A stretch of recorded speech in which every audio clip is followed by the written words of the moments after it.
update. Will Brent Soderlund, City Engineer, please introduce the presentation? Sure. Good evening, Honorable Mayor and members of City Council. Tonight we'll be presenting an update to the Vasquez Boulevard project. As you may recall, CDOT provided an update to the Vasquez project at the June 8th study session. And as a result of that meeting, CDOT and Commerce City leadership conducted a field visit to the intersection of Vasquez and 60th to discuss possible long-term solutions for the intersection. Design charrette was then held in August to discuss potential long-term solutions to address the congestion at 60th and Vasquez. Tonight, CDOT will be presenting alternatives that were discussed at the design charrette and soliciting feedback. At this time, I'm going to turn the presentation over to Director Liu and Ryan Sorensen with CDOT. And Director Liu will be introducing her staff and then kicking off the presentation.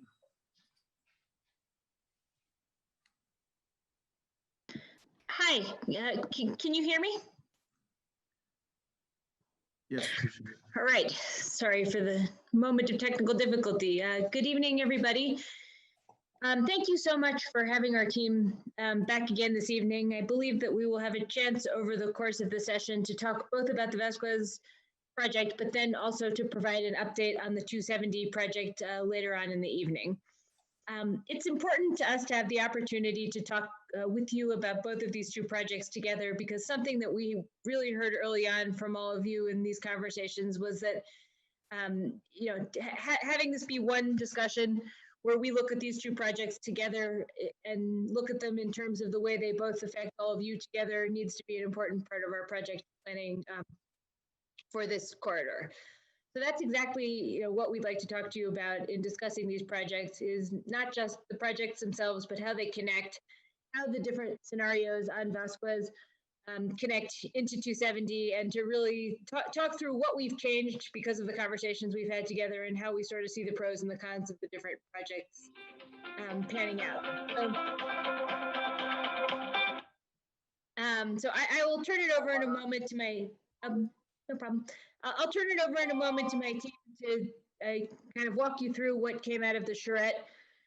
You'll see that we have some proposals for how to adjust the plan. It doesn't necessarily, it's not, there are challenges with all of the options, and we'd like to have an open conversation with you about the pros and the cons. So we look forward to the candid feedback. Nothing we're presenting to you tonight is sort of done and done. So, we really want everybody's honest opinion about the scenarios we've come up with, and are looking forward to hearing the feedback. So with that, I think I will turn it over to Adam and others to walk through.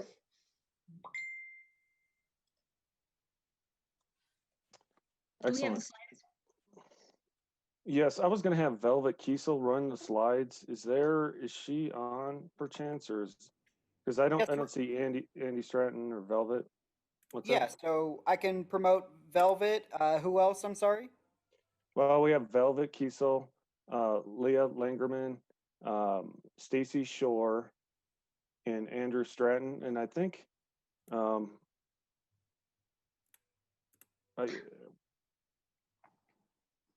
do we have the 270 team too? And I don't see them. I'm sorry, Ryan. I meant to turn it over to you. No. But if the 270 folks are here, I think it would be great if we could promote them too, so that they can comment when we talk about the way that the two projects interconnect. Yeah, I know Adam Parks and team would be here. Perhaps we could bring Andy or Adam. Adam, yeah. In, and then get your input on that. Yep, I've moved Adam over now. Yes, good evening. This is Adam. Hey, Adam, is there anybody else I should be looking for to move over to a panelist right now? Jessica Mickelbust and also Nick Farber. Sure, I'll get them over. And I'll be presenting later on, so I guess I'll share screen at a later point. Great. Yeah, thank you, Mr. Mayor and council members. I appreciate you having taken the time to have us back to take another look at this important area, Vasquez, and the 60th area north of the Vasquez 270 interchange.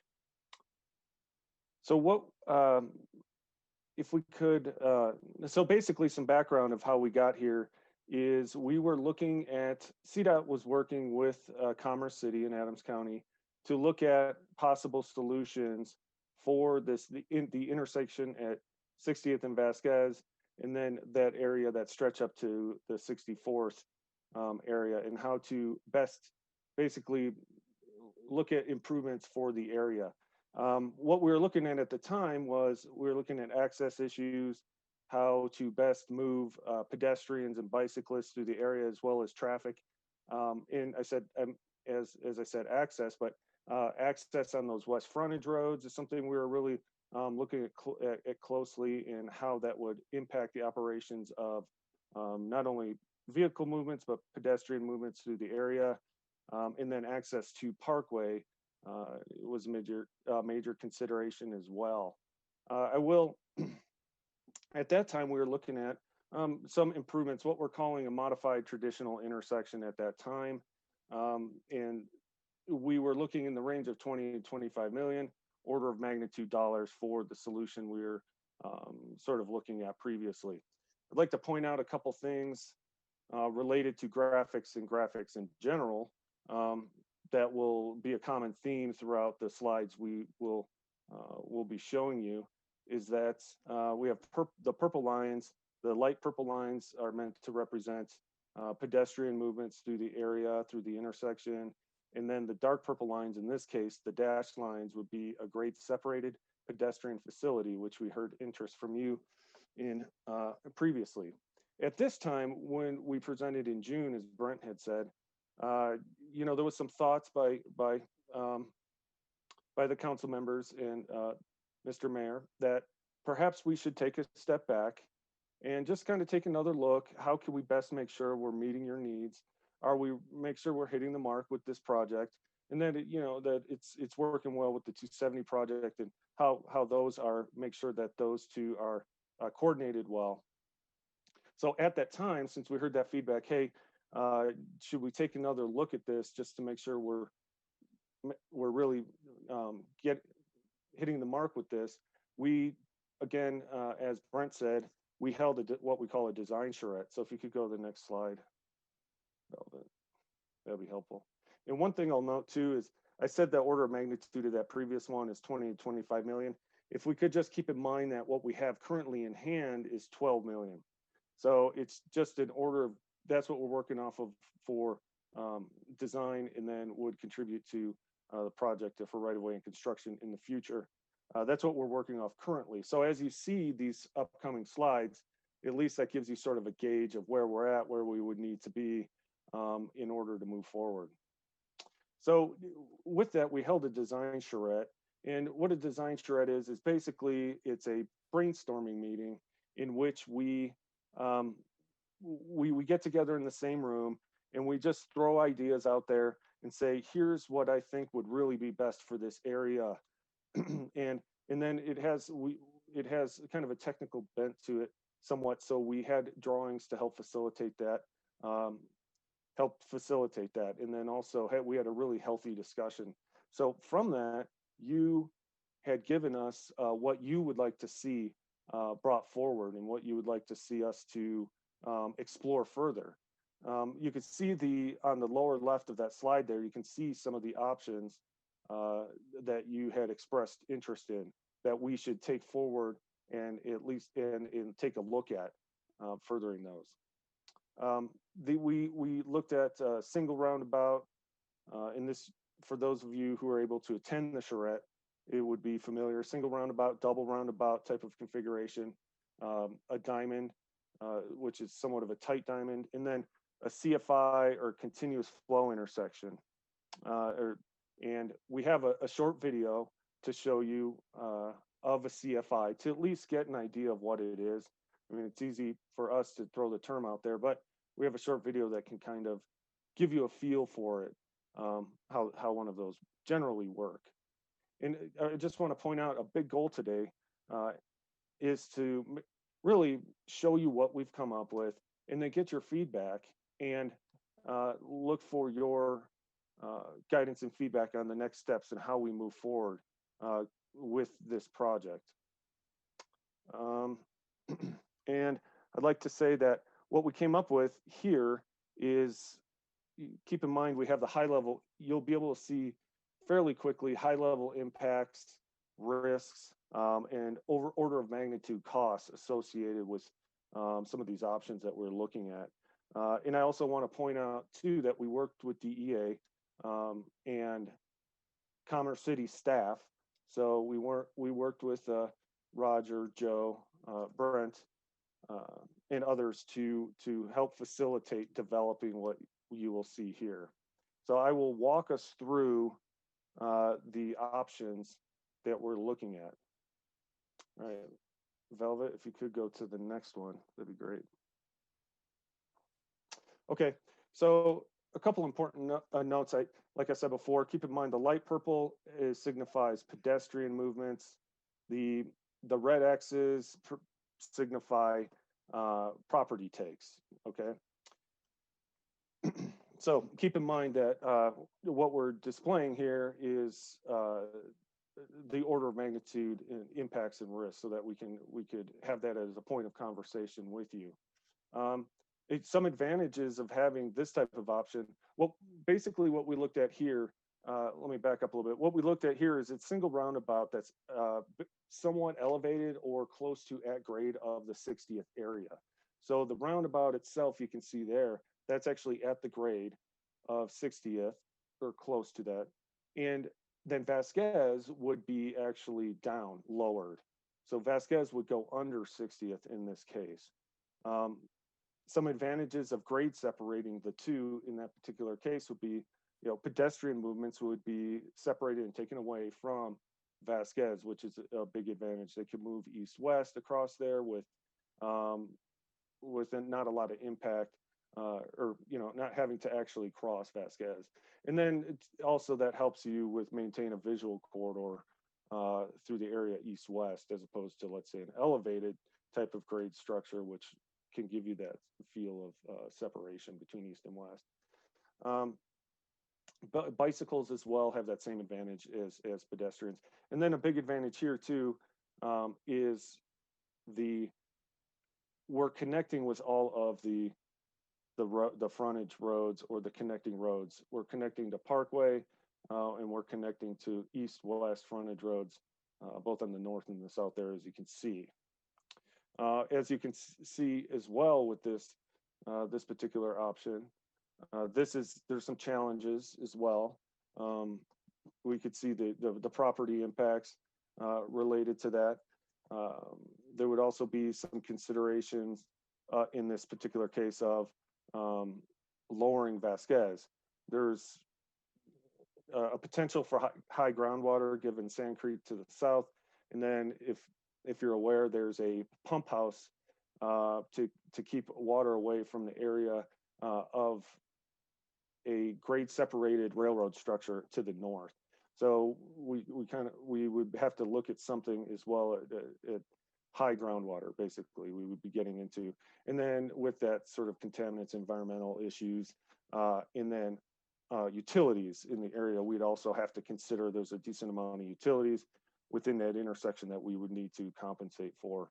The order of magnitude costs in this case, we're looking at 60 to 70 million.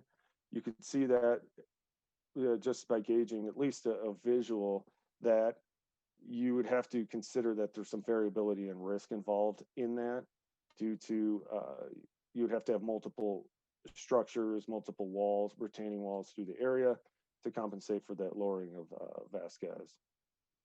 So this, at least, we talked about a single roundabout, and we wanted to at least give you that visual. I think it really becomes apparent. So Velvet, if we could walk to the next one. And then I'm not sure if I mentioned this earlier, but after we go through the last one, then we'll get into feedback on these.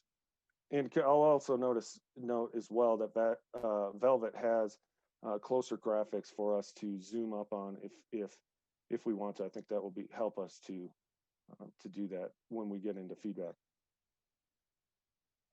Okay, so this is a dual roundabout configuration.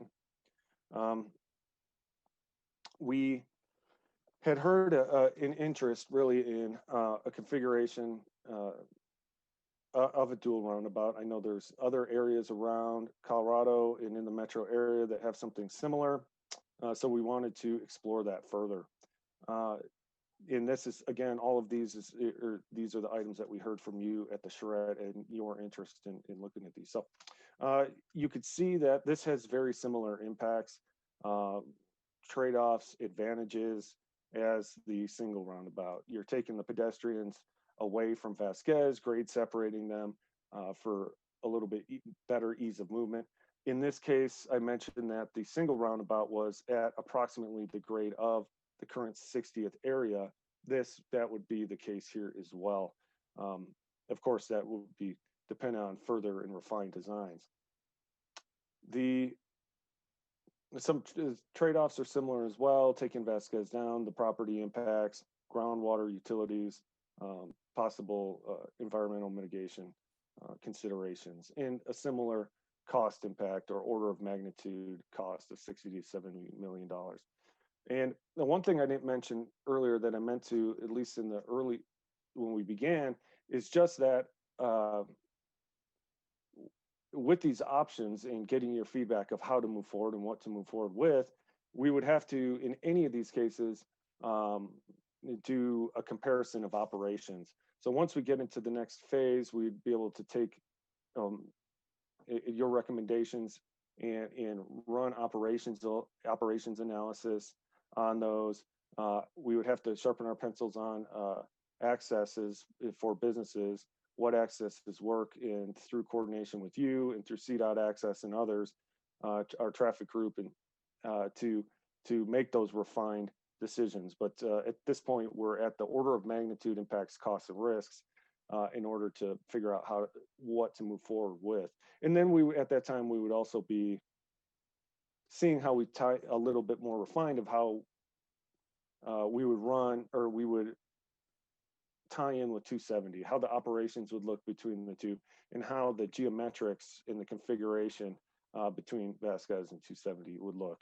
And that would help us to get to a further decision point once we would have that information. Okay, Velvet, if you could go to the next one. All right, so the third item we heard from you of interest is the diamond configuration. And the diamond configuration is, you can see here, it's grade separated. Vasquez, again, is lowered to below the 60th area. Advantages similar. You can separate pedestrians from Vasquez. There is some access challenges we see here on the right-hand side near the McDonald's and other businesses where the Walmarts, the signal is at the Walmart. We'd be looking to tie in there, and then that we'd have to sharpen our pencils again of how we get the access to Parkway Drive. So that is a challenge with this particular this configuration. And then challenges too, it's still a pretty tight area, and you could see that we, even in preliminary layouts, did our best to fit everything in. There would be walls, retaining walls, and so forth to be able to tie everything together and get the grades to work. Similar impacts to groundwater, utilities, and so forth. Estimated cost, preliminary is a little bit lower. I could see there being a lot less variability in the right-of-way impacts and costs and risk related to that. As you could see, some of the other configurations were wider, and you're a lot less subject to market conditions, but there's still a lot to consider here. All right, if we could go to the next one. Okay, so as I mentioned earlier, another option that we looked at in order to help look at this another way, and we talked about in the charrette, is a CFI, or continuous flow intersection. And we've utilized a video. We didn't make the video, but we're utilizing a video to help show you what those impacts or what this generally looks like. And then we can show you what a configuration might look like in this area at 60th and Vasquez. So Velvet, if you could try to launch that, let's see hopefully we can get that to work well. A continuous flow intersection, sometimes referred to as a displaced left turn intersection, is an innovative design to improve intersection safety and mobility by redirecting some or all left turns at a major signalized intersection. This improves efficiency by allowing all left turns and through movements on one or multiple approaches to occur at the same time. To navigate a continuous flow intersection, vehicles on the main street or side street are allowed to drive through the intersection the same as any conventional intersection. Main Street left turning traffic will cross opposing through lanes in advance of the main intersection, and the traffic signal can be timed on the through movements, and displaced left turns can continuously flow or occur simultaneously, since left turning traffic will be on the outside of the through movements. This allows for moving more Main Street traffic through the intersection, helping alleviate congestion. Signs, pavement markings, and the intersection layout are designed to assist motorists safely through the intersection. Right turn movements from side streets occur on the outside of the displaced Main Street left turning traffic. Bicycles and pedestrians navigate continuous flow intersections by using pedestrian signals and pavement markings across the main intersection. Continuous flow intersections have been installed in many locations across the United States and have been proven to help improve safety and operations of congested signalized intersections. Excellent, thank you. And you can see there some advantages of a CFI are reduced delays, enhanced safety by having fewer conflict points between traffic, and then it's a lower cost option and risk option than any grade separated configuration. So we could see, and you could see here some of those, that leads to some of the general pros and cons of the intersection, basically. Again, I'd like to point out that the light purple represents pedestrian movements. The dashed lines represent the general area of a pedestrian grade separated structure. We're more in the range of $40 to $50 million due to keeping everything, primarily everything at grade, and then also looking to minimize property impacts in this particular case. So let's see. All right. We would, again, in this particular case, we would have to sharpen our pencils on the access, how each access would look for businesses to make sure that the operations work well. And one thing I know, what I would note also is a challenge would be if we have signals at 270. So you could have a lot of signalization from 62nd, which is still, we're still looking at signal at 62nd.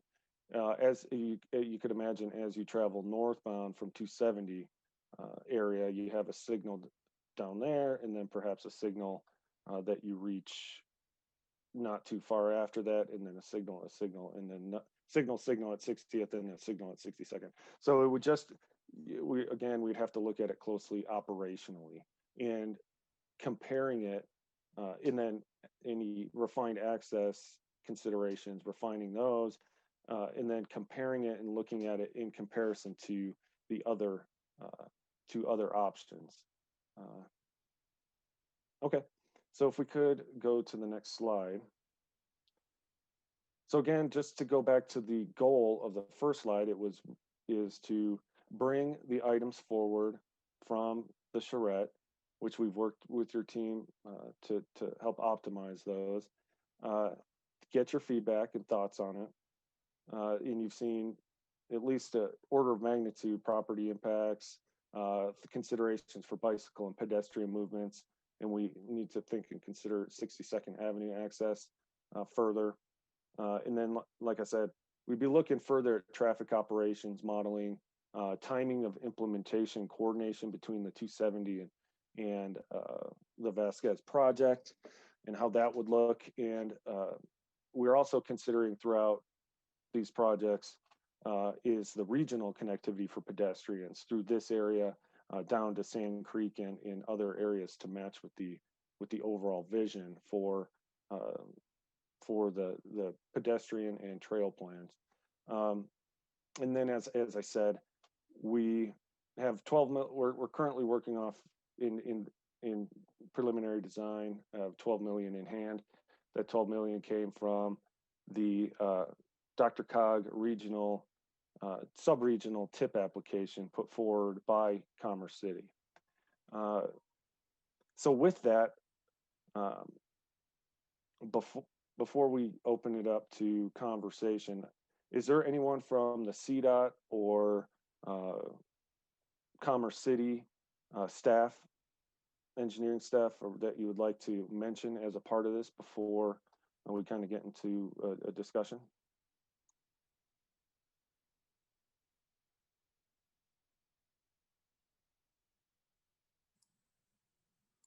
Okay, I think a good Joe, if you could help facilitate or give as we go and give thoughts on each of them, it might help Velvet if we could start by bringing up the single roundabout and then just open it up for general, if a little bit, zoom in a little bit closer so we can see this, and then get our thought and start to get thoughts from people, the initial reactions, thoughts on costs, risks, long-term development versus short-term, and so forth.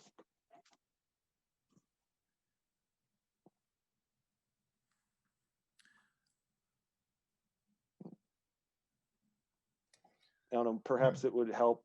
Oh, Mr. Mayor. I was going to ask if anyone on council has any questions for staff or CDOT regarding this slide. Council Member Noble. Yes, thank you very much. When you factored the costs, did you take into account the businesses that would be condemned? I think I see 1, 2, 3, 4, 5, 6, 7, 8. 8 businesses that would be condemned. Is that included in the 60 million? I wouldn't think so. Well, again, we did consider it preliminarily. It would need to be looked at first. We had gotten costs from our right-of-way group as preliminary level of cost, but I think there's a lot of risk there, to your point, and we would have to sharpen our pencils further to consider that, given market conditions, and then it is very impactful. It is, yeah. The traffic circles would be wonderful for this intersection, no question about it. Both of these, I've experienced this single one. I have done the double up near further up north, and then the third one, of course, they have a CYF, or whatever it's called, in Superior, which, in my opinion, I take my life into my hands when I try to make that cross. But traffic people like them. My concern about these two, both of the traffic circles, are that there's all these businesses here that would have to be taken out if we do it. And unfortunately, planning didn't occur in advance that took into account the future or the possibility that we could use this as a central point in Commerce City. And I just don't see how these work and how they're even on the table. Thank you, Council Member. So I guess I would ask City Council and the Mayor, is this an option that we want to move forward with, especially considering the amount of property impacts that it has?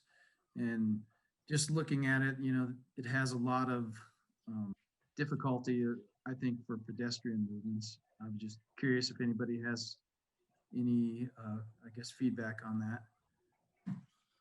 Councilmember Madera.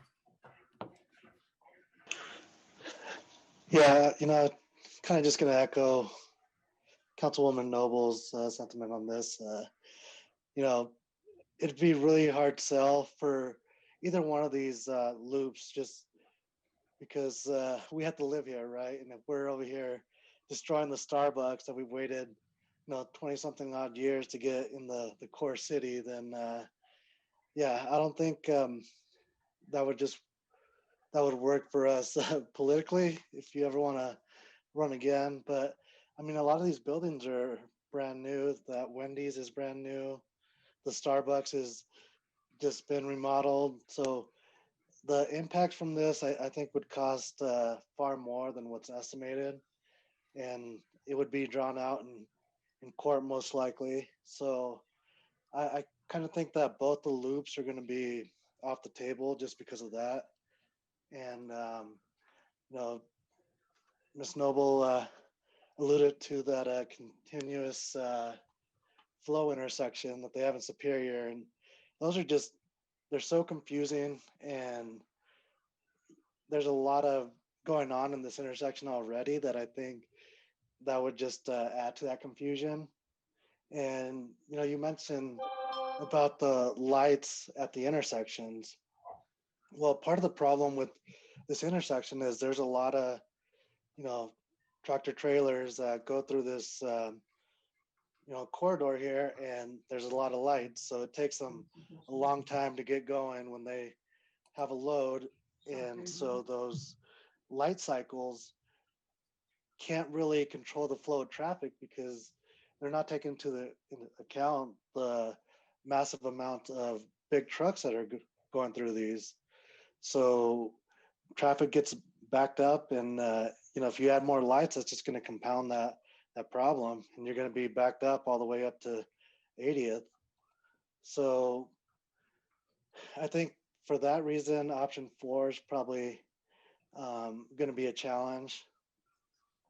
And so it kind of just leaves the diamond as the least worst option out of all of these. I think it has the pedestrian access. I think there's still some challenges with the business access that we're going to have here, but at least you're not having to purchase all this right of way and get rid of businesses. And a big problem in the core city is access to food, and most of the food that's in the core city is centralized right here in this area. So if you start getting rid of that, that's only going to make that problem, that much worse.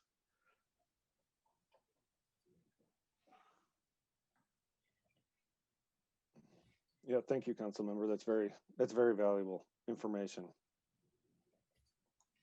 Councilmember Alan Thomas. Yes, thank you, Mayor, and thank you for the presentation. I'm along the same lines as Councilwoman Noble and Councilman Madera. My biggest concern is, like I said, the impact that it would have on our businesses in Commerce City. And we're trying to get more businesses to come to Commerce City, and just would like to see, possibility exploring more, like improving possibly the traffic signals that are currently there. And then we had mentioned possibly like a pedestrian walkway across, something like that. More concerned about the residents instead of pushing businesses out of that area. So thank you.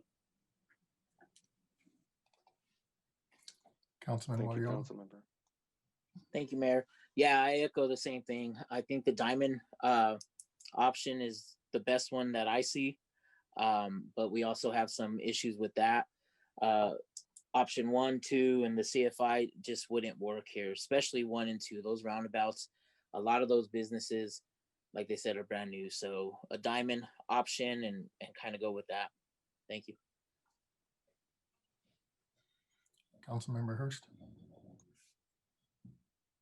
Yep, not much to add to that. I agree that the first 2, at the very least, are going to have to be no-goes just because of the property.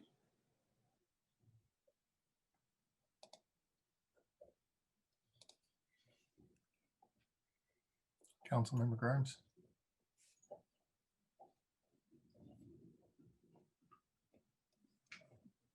I would echo those same comments. I absolutely love roundabouts, but I can see how it's just not practical in this situation, given the property that we would lose there. But I'm really encouraged by a grade separation option in the V in the V scenario. So yeah, I agree that's the best of the options. Councilmember Smith. Just to kind of piggyback off what everybody else has said, I don't really like the roundabouts either. I think if we got rid of the new Starbucks that we just waited so long for, it would cause a lot of chaos. But thanks. Councilmember Noble. Thanks for letting me come back again.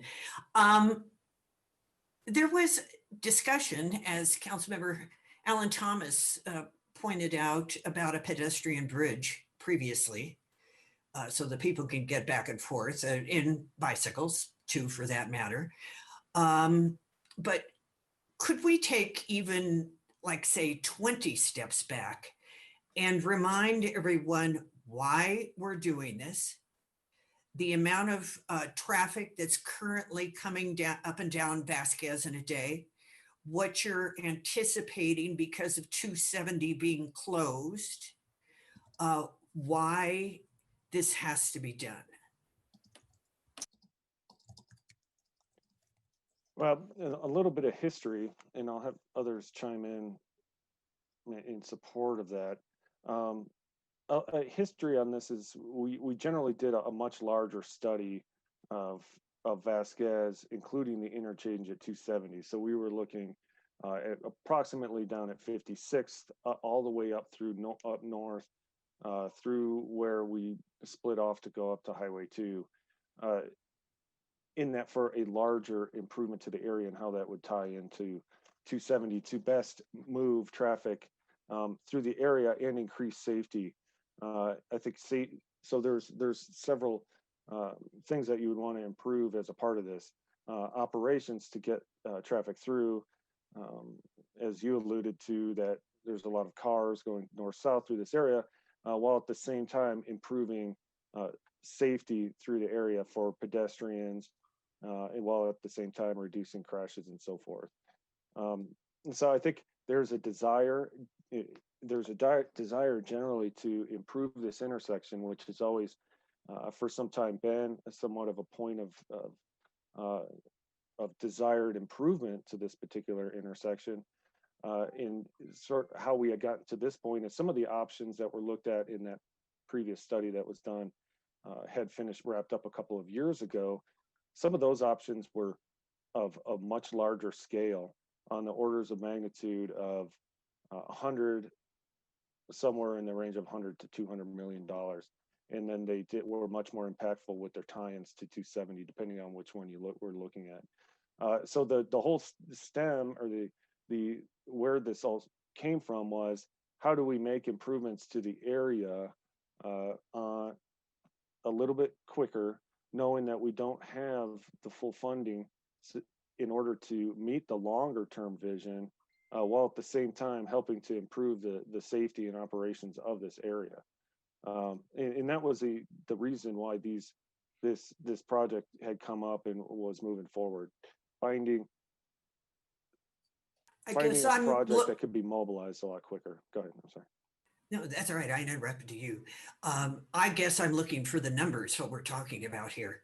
You know, you say accidents. Yeah. How many accidents? How many pedestrian accidents? How many vehicles up and down? What more you're anticipating? If you're doing a lower grade strictly for trucks, what's involved here? I'm sort of missing all of that. Yeah, I would have to ask Stacy, could you chime in on that a little bit, related to traffic numbers? I don't have specific numbers in front of me. What's the question exactly? Well, I mean, at least in a council member, if you would like to clarify, or I could try to. I'm asking about circulation issues. How many, what in a normal day, how many trucks and cars go up and down Vasquez, what we're dealing with here, what you're anticipating will go up and down this road when you close off 270, because I think in reality, it's 270's closure for the widening that is leading to this. If there are accidents that are involved, what's the data on the accidents? What are the most dangerous corners? All that kind of information that goes into helping make an informed decision. So Council Member Noble, I just would step in here for a little bit. So I don't think there's any plans to actually close I-270. The purpose of the 60th Avenue improvements here is to complement the I-70 project where they'll be adding lanes. However, for the widening that will go on, won't there be a detour to Vasquez? I don't know if they've gotten to that piece yet, if they'll detour around I-270. I don't know if CDOT has gotten into those details, but the whole purpose of this project is to do improvements to 60th and Vasquez so that the entire interchange with 270 will function better in the future, if that makes sense. So we want to be able to move traffic more efficiently on Vasquez so that the interchange can be totally utilized. Yes. And perhaps, now I'm not trying to put Stacy on the spot. I don't have those numbers. Perhaps it would be good for us to put something together to show, to be able to deliver to you, to help see that more of the quantifiable information as to what accidents occur where and the volumes to the area. I just don't have that right on hand. Yes, so we did do that analysis for the existing conditions. So I don't have them in front of me right now, and we can definitely pull all that together. We had pulled it together when we were looking at the at-grade intersection type of improvements to show the differences and the types. They're really about, the accidents are related to congestion and backups and queues, as well as conflicts, because you have so many different approaches to the intersection. I don't have the exact numbers in front of me, but that's what we found are the trends at the intersection themselves. So they are during, peak hours when there's congestion at this intersection and the queues back up, particularly on Vasquez, but also on 60th and Parkway. And then turning traffic. However, the turning crashes weren't as high as one might expect. People, kind of make their way through this intersection. I think it's almost confusing enough that people are like, whoa, I need to really pay attention, right? Versus some other intersections. But they're really related to that type of thing. It's not run off the road or things like that. It's really related to the congestion and complexity of the intersection itself as far as the crashes. As far as volumes, we have all those and I'm trying to find them, but we also did analysis of the current intersection, and it fails during both the AM and PM peak hours. The queues back up in the quarter-mile range, over 1,000 feet southbound, and in the morning, almost 2,000 feet back up to the State Highway 2 ramp there. So anything that can help move traffic through the intersection is going to help with congestion during peak hours here.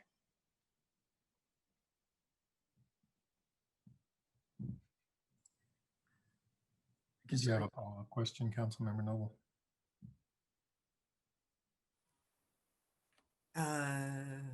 I'll go with it. Thank you very much. Councilmember Hurst? Yeah, I'll chime in on kind of my dual hat perspective. So I actually am a fan of roundabouts, but we just don't have the space in this situation. Let me let me restate that. I'm a fan of roundabouts when we have the space. Basically, you have to have the lane width available for trucks. What I can tell you is that just 5 operations that I know of just in this general vicinity would equate to over 350 trucks a day and over 40 longer vehicle combination trips a day. And so, you know, those create their own set of challenges, some pretty significant operations in the area where I wouldn't be surprised that the numbers were 500 to 600 local trucks a day, plus all the pass-through trucks that are going to all the fuel racks and everything else in this location. So it's quite a significant freight route on this. And so, you know, considering that, I really liked the, you know, grade separations there, but they do kind of choke all of the truck traffic onto one road, which right now it's kind of sharing between 56, 58, 60th, you know, depending on where you start and finish at. And so that'd be my only concern. It's just the amount of traffic that we have there. And I haven't heard of anybody's plans to, you know, move or change locations. And so for the foreseeable future, we expect to have that amount of traffic, if not more, in the area. And so that's really the concern of mine, is just making sure that whatever design that we pick considers the, I would say this has to be in the top 3 locations in the state in terms of longer vehicle combination, trip, origin, and destinations. And so it's something to consider as well.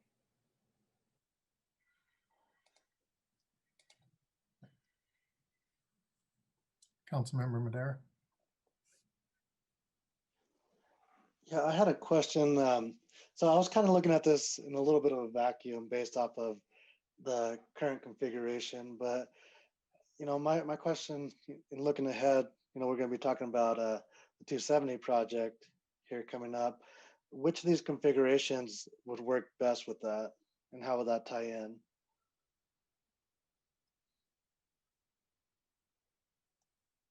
We would, well, and Stacy, I don't know if you can think about this a little bit further.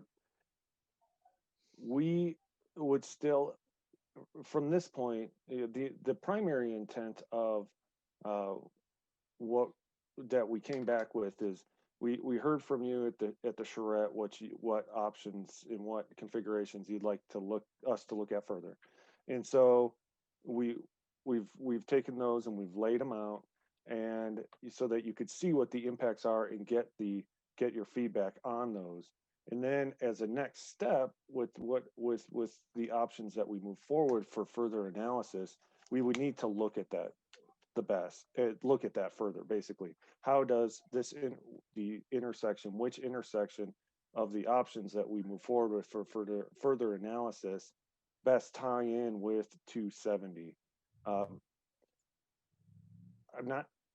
would say I don't know if we have that answer really right now, as it would take further development and coordination between 270, which we intend to do. It's just at this point we need to know, you know, which ones are on the table and which ones are off the table to further refine and design, and then be able to judge that. Is there anyone from our team who would like to chime in on that? So Sure. this is Stacy. So I'll let Adam go, but there are definitely different options as far as how close they get to 270. So physically, the grade separations, you know, will have impacts closer to the 270 interchange because of the grades and changes in grades. And then the CFI also will have the left turn intersection new signal that is closer to 270. So we do know that there are options that are, you know, have changes that are closer to the interchange, which could be impactful to that. But as we do need to look at as far as the traffic operations along the whole corridor through the 270 interchange all the way up through 62nd. But go ahead, Adam. Sure, thanks, Stacy. So this is Adam Parks with the 270 project, and fortunately, it looks like the work we're doing on 270 would pair up nicely around 58th place as it's shown on the screen there. So we don't have a lot of overlap physically. We definitely have to consider the operational, how do things tie in, like Stacy was saying. But the physical work is going to be south of this area primarily. So in any case, we'd have to work to optimize.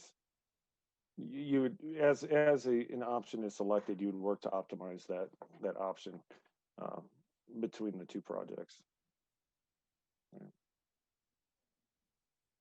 I hope that helps, council member. Thanks. Yeah, I think it does, just to know how these all work together. Councilmember Hurst.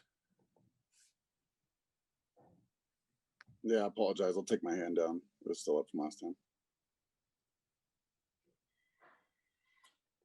Any other questions, comments from council for staff or CDOT regarding this discussion?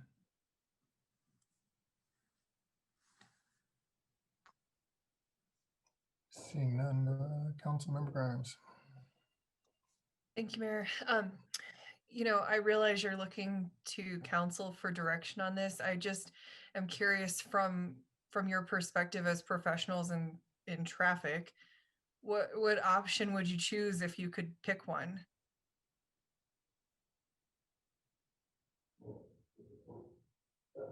I guess the best way to, in my opinion, option 1 and 2, I'll say option 1 and 2 they don't seem feasible. There was a similar reaction from your staff as you had to 1 and 2, or I should say, I'll take that back. The roundabouts. So the big roundabout and the two. At one time they were sort of the 1 and 2 option, but and then so my reaction to it is that the roundabouts are impactful and impractical. The CFI, in my opinion, I think once one of the council members mentioned this, is that it's confusing, and there is a risk as well, because the pedestrian separation is you can add that on. We estimate about $6 million, but perhaps it'll be more based on property impacts. You can add that on, but pedestrians at grade would have to make a lot of movement. So they basically have to make a small crossing, stop and wait on an island. Make a small crossing, stop and wait on an island. Make another small crossing, stop and wait on an island. And when it comes down to traffic and operations, I'm not sure. I'm not sure if that's the best choice. So, however, it can function, but would have to be we would have to look at it a lot. It would have to look at it closer. It may be the best choice. Then it seems like the tight diamond or the diamond configuration would be a desirable option to move forward with for exploration further. So this one and what we're calling the modified at grade or modified traditional intersection, I think are prime candidates for looking at further, and then looking how they function and come up with the more specific details in order to then decide from there what looks best. So Ryan, it's kind of talking around the answer somewhat, but yeah, go ahead, Brent. so I do have a question for you. So it looks like what you're calling the modified traditional intersection and the diamond intersection actually kind of complement each other, because it looks like we need these connector roads on the west side of the intersection to make both of them work. Mm-hmm. So if we were to do the connector roads with the modified traditional intersection, it wouldn't preclude us from moving forward with the diamond intersection. Is that right? That's what I'm kind of getting from looking at the slides here. I would say so. I'd have to have my team back me up or chime in on that a little bit, but I would say so. It has similar secondary roadway network implications.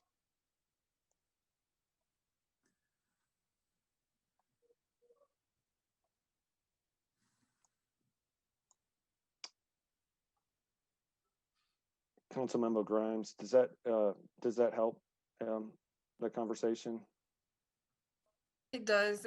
I mean, it basically supports what we've talked our way to largely tonight. So yeah, I was just curious from your professional opinion what you would choose if you were making a pick. So thank you.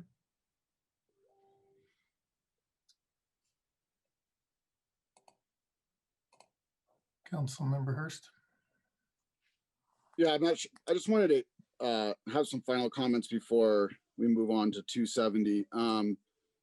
So I think, we're all looking for the most improvement that we would expect out of something, because, as kind of was mentioned earlier, it's a very awkward intersection, but for what it is, it kind of works. And so how could we, improve it without taking away too much, I guess would be the final goal for me. But with any of these options, is there any changes where Highway 2 merges with Vasquez?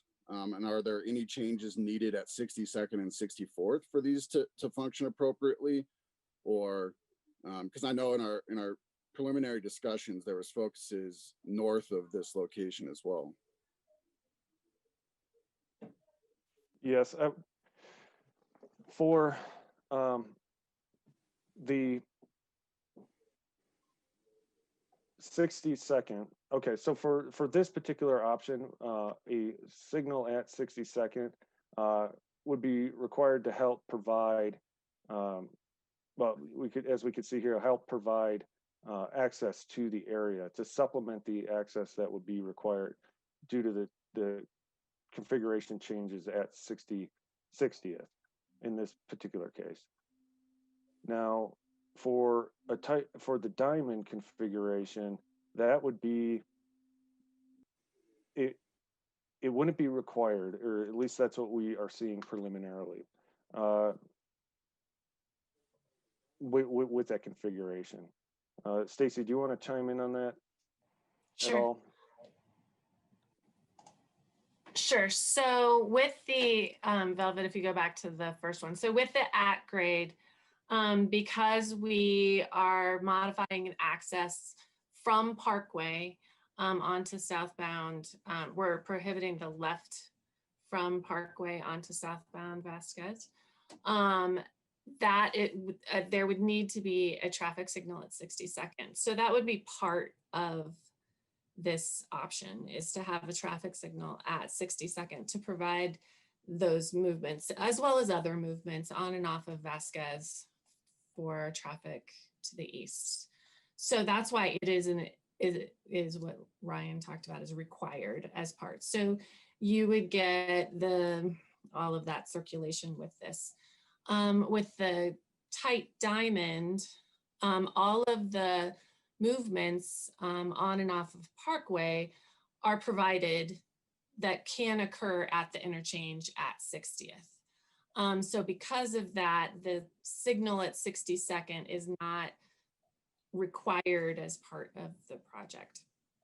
And because it's a grade separated, you can see that right there, that the on-ramp from State Highway 2 southbound, that we have to look at grades and things like that, and weaving, because you can see the off-ramp is really close right there to the south of that, the off-ramp right there, that we would need to look further at weaving. And because of that, a signal at 62nd could also would need to be analyzed further to see if it's even possible, or if it would help or make things worse with that ramp. So that would have to be looked at if it's even something that CDOT would want to do to have a signal there. So that's how they differ between those two options, at least. Some of the others are a little different, but. All right, thank you. I just want to make sure that we continue to highlight that we have a significant development going on there that should see a noticeable rise in pedestrian density. I mean, that's the goal, I guess, I hope. And then the last thing I, wanted to talk about is the 12 million that's already on the table. Can we have a brief discussion about what color that money is? If it's, if we went for grant opportunities, say a builder and infra or something to be able to afford this type of improvement project, is that money accessible from a state match perspective? Can we have that discussion about, how to kind of multiply this money to a number that actually can get the project done? Yeah, again, I'd be, well, to the CDOT members, I'd be looking, Andy or Jessica, for some support, I guess, on that discussion. But as far as the way it was broken down, is Commerce City contributed 1.5 million, CDOT 5.75 million, 4 million of which is freight through freight funding, and then an approved 4.75 million from Dr. Cobb sub-regional funding, to equal 12 million in that case. As far as opportunities for grants and so forth, that is something we would have to explore in the future. We had preliminarily looked at, when we were looking at the modified traditional intersection, originally the thought was possible further freight funding applications, faster, or other safety related funding that we could go after, and others to fill that gap. I would have to, I don't know if is there others from CDOT that would like to chime in related to Well, that? Ryan, I don't want to step on anybody's toes. I mean, No, it's okay. I work at CDOT, understand the funding. I just wanted to make sure that we have that discussion kind of openly, because the $4 million of freight funding is for National Highway Freight Program, which is an 80-20 split to start. And so not all of that $12 million would be accessible in that situation just because of that. And so I just want to make sure that the expectations for everybody is kind of laid out on the line early. We can't go in counting 12, trying to get to 55 and counting 12 up front as a possible state match. We have to be realistic on, where the funding would come from, what type of applications and support we could get for those applications to get to this number. Because right now, the $12 million seems like it's going to fund, improvements to the intersection lighting sequences.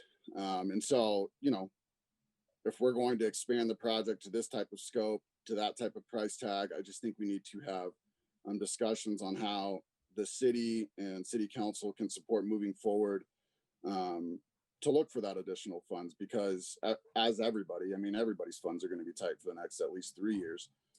So just having a realistic conversation there, I think would be helpful for this group, so we don't get ahead of ourselves.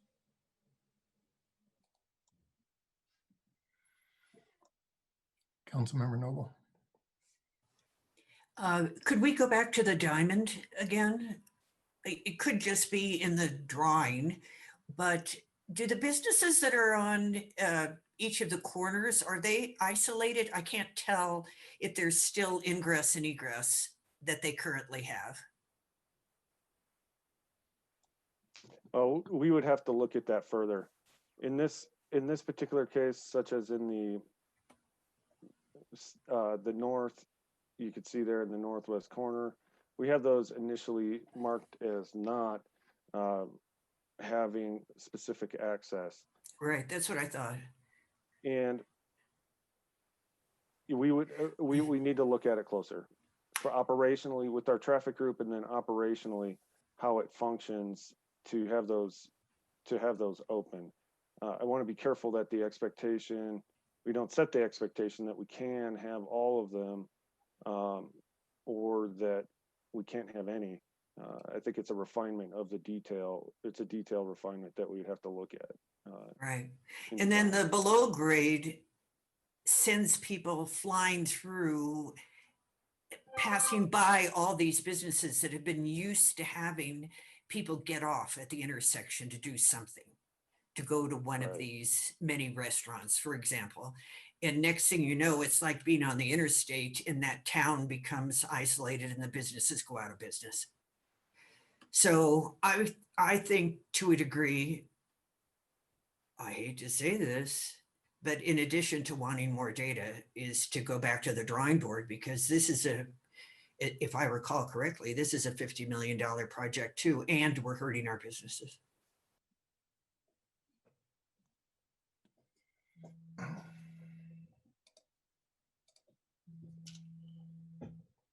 Councilmember Hurst.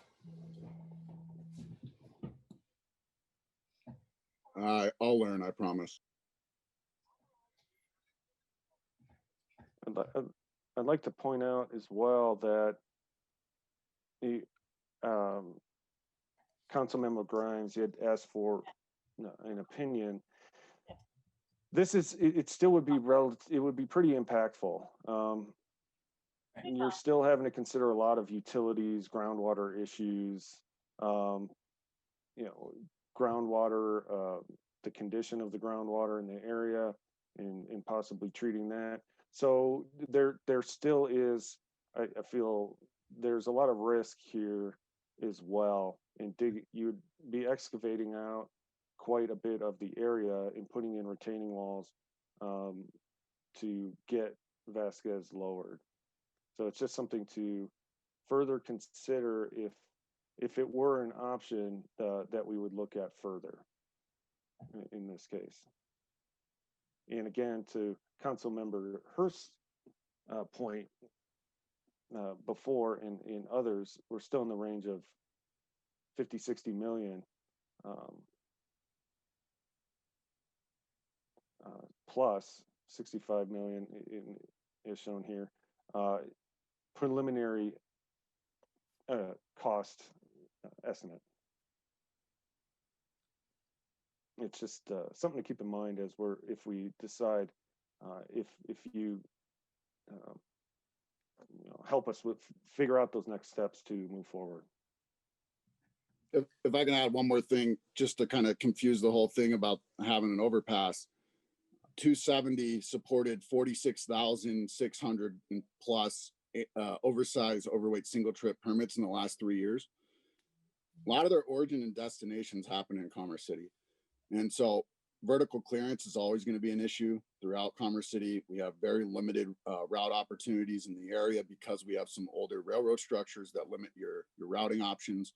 From what I do for the state, that's what we focus on, but those are on the state roads. When they get into the city, they also have their own set of challenges that I might not be as familiar with. And so just consider that too. If we built an underpass or an overpass, however you want to say it, we would need significant vertical clearance without, significantly choking off one of the viable routes in the area. So it would need to be higher than the railroad structure up the road. And so I guess that wouldn't be too tough in certain situations, but we'd have to dig a pretty deep hole.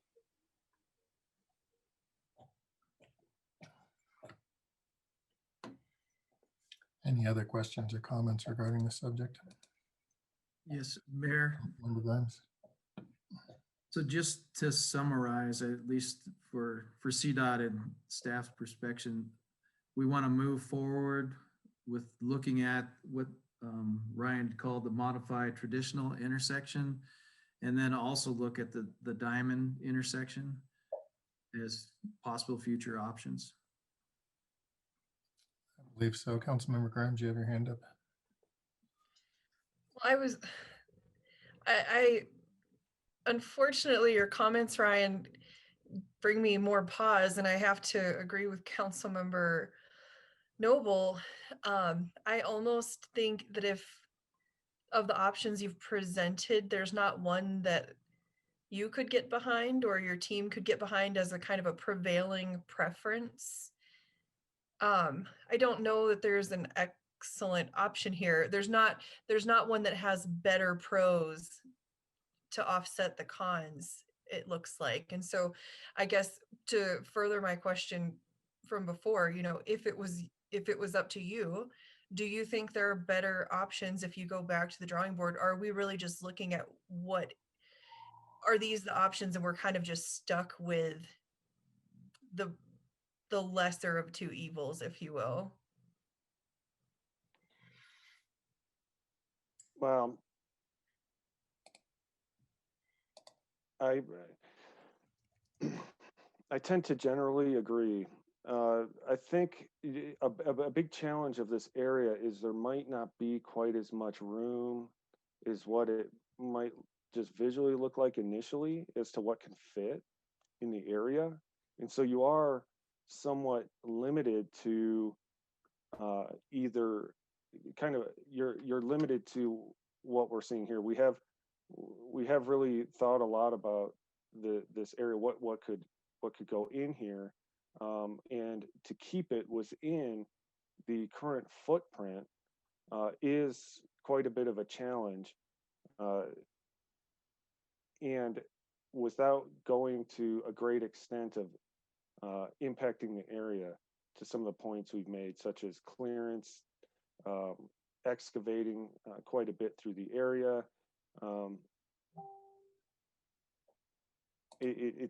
I generally think that we are somewhat limited to what can be done without a great amount of impact. And yeah, I'll leave it at that, because we're really looking for, I know the council had some concerns earlier, and I don't want to, I want to make sure that, you know, we're moving forward with what your desires are in the area and showing you what we feel are the impacts and risks to each of those. I think by what we were looking at before, what we're calling the modified traditional intersection had some pretty good benefits to it, at a lower price, and lower risk order of magnitude. Now, is there anybody from my team that would like to say something, or from CDOT to add to that?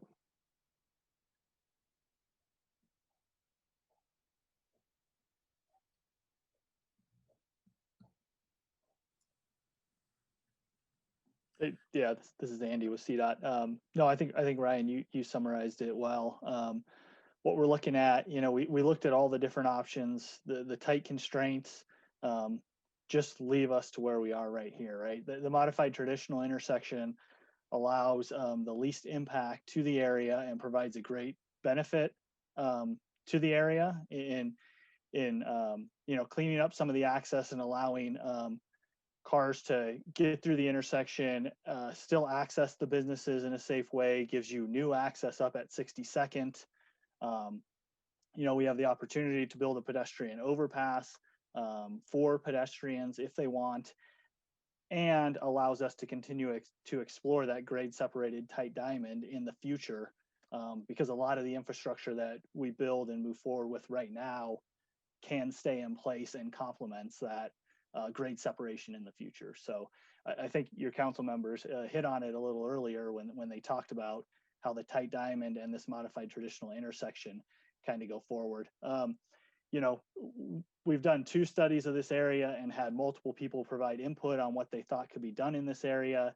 As we lay things out, the impacts are just really great, and trying to avoid it, we come down to what we have here. So, but I do think as we run the operations on these, you know, we are going to see a lot of great benefit to this area to access moving forward with the investment that we'd make.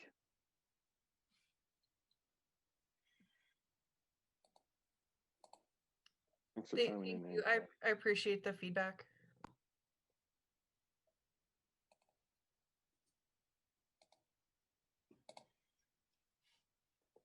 One last call. Any other comments or questions? Seeing none, let's move on. Thank you for your time. Next on the agenda is the 270 corridor improvement update.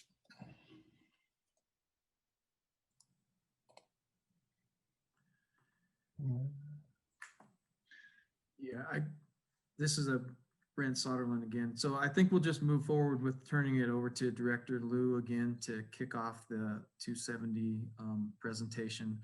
I believe they want to update us on the public meetings they had and some of the input they received from the public meetings. So Director Liu, if you want to kick that off. Thanks. Before we turn to 270, I just want to kind of quickly touch on the really productive back and forth we just had on the Vasquez project. You know, that's precisely the kind of feedback we were looking for. So, you know, we will take it, we will digest it, and that will not be the last conversation we have prior to sort of making a directional decision. So, you know, thank you to everybody for kind of giving us your honest take and, you know, telling us what your sort of questions and skepticism on some of the options are. So, you know, very, very much appreciated, and, you know, to be continued on that discussion.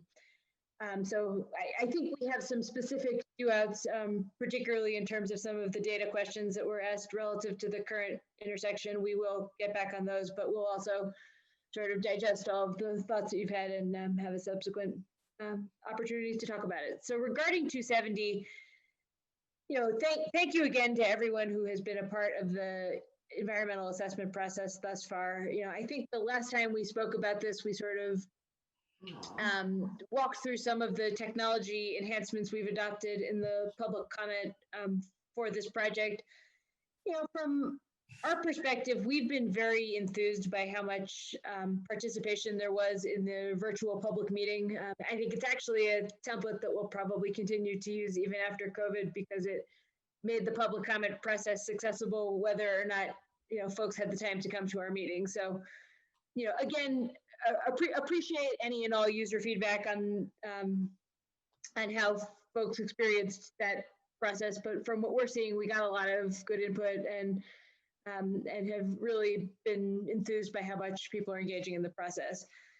You know, what we're going to talk about today are some of the configurations that are under consideration. Nick Farber is here too from HPTE, and one of the things we're going to talk about, knowing that this is a point of specific interest and, you know, with some sensitivities about it, is the question of you know, a managed lane in addition to the general purpose lane. So that's something we'll start to talk about how that could play out.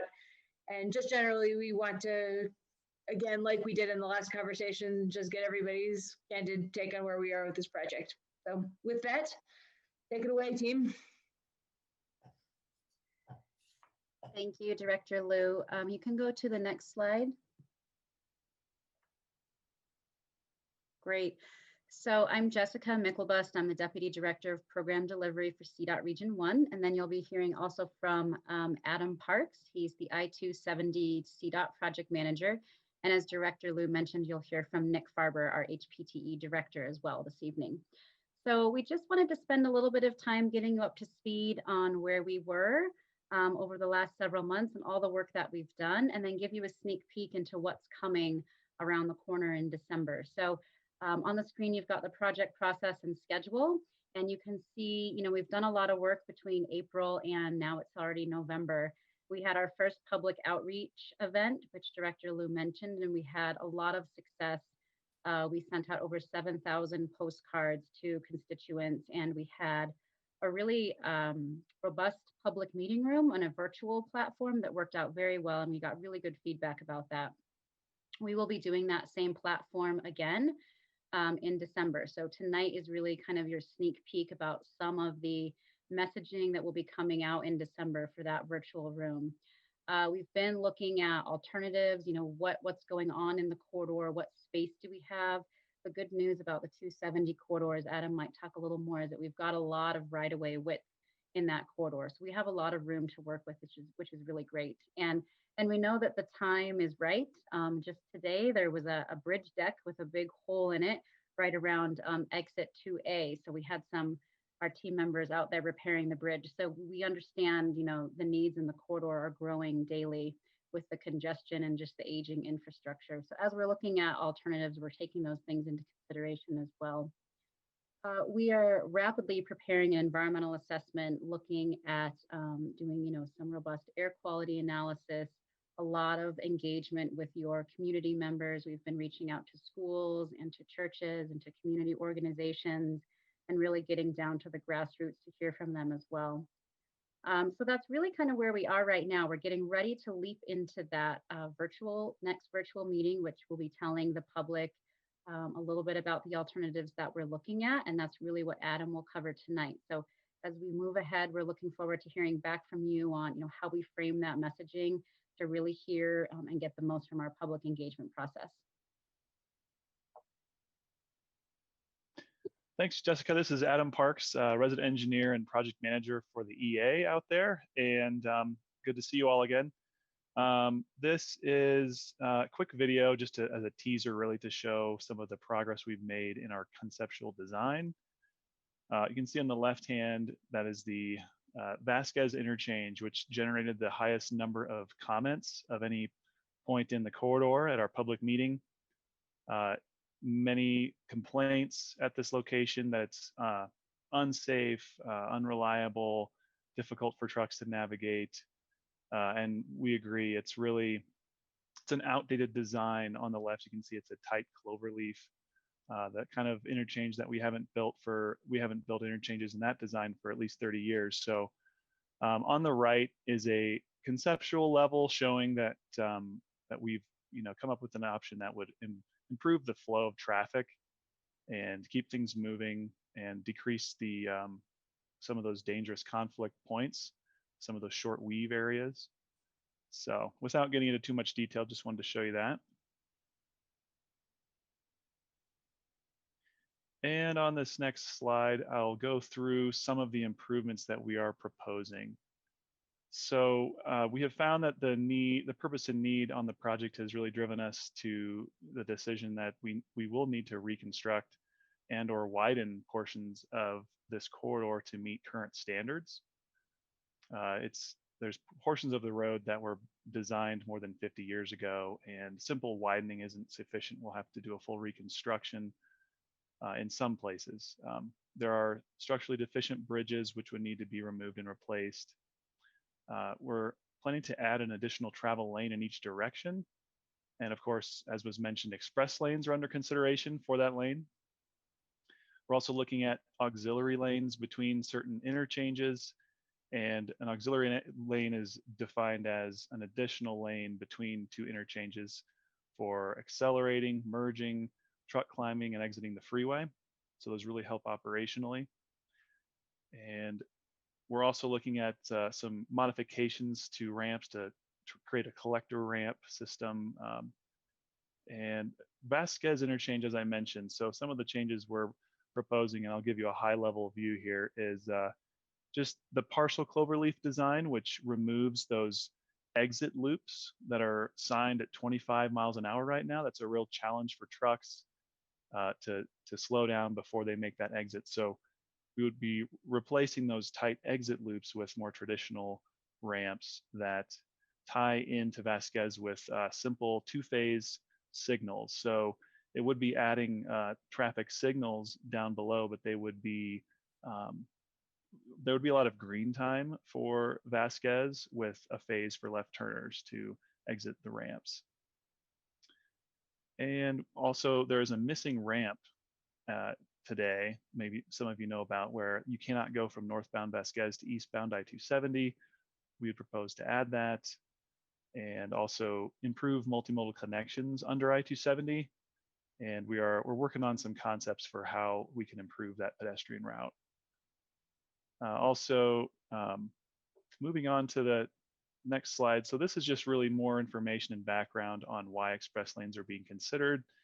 And I'll just kind of go through some of the main reasons here. So the first would be predictable travel times.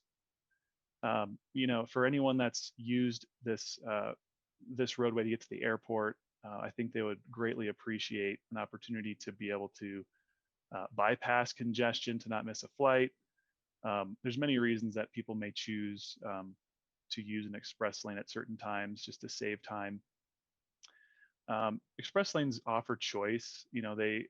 They can be used. Someone can choose to carpool and use the express lanes for free. They can pay a toll to use the express lanes as a solo driver, or they can use the general purpose lanes for free, as they are right next to the express lane. The next one is we've also seen in many other cases across the state that when express lanes are added, that we see travel times improve for all of the lanes.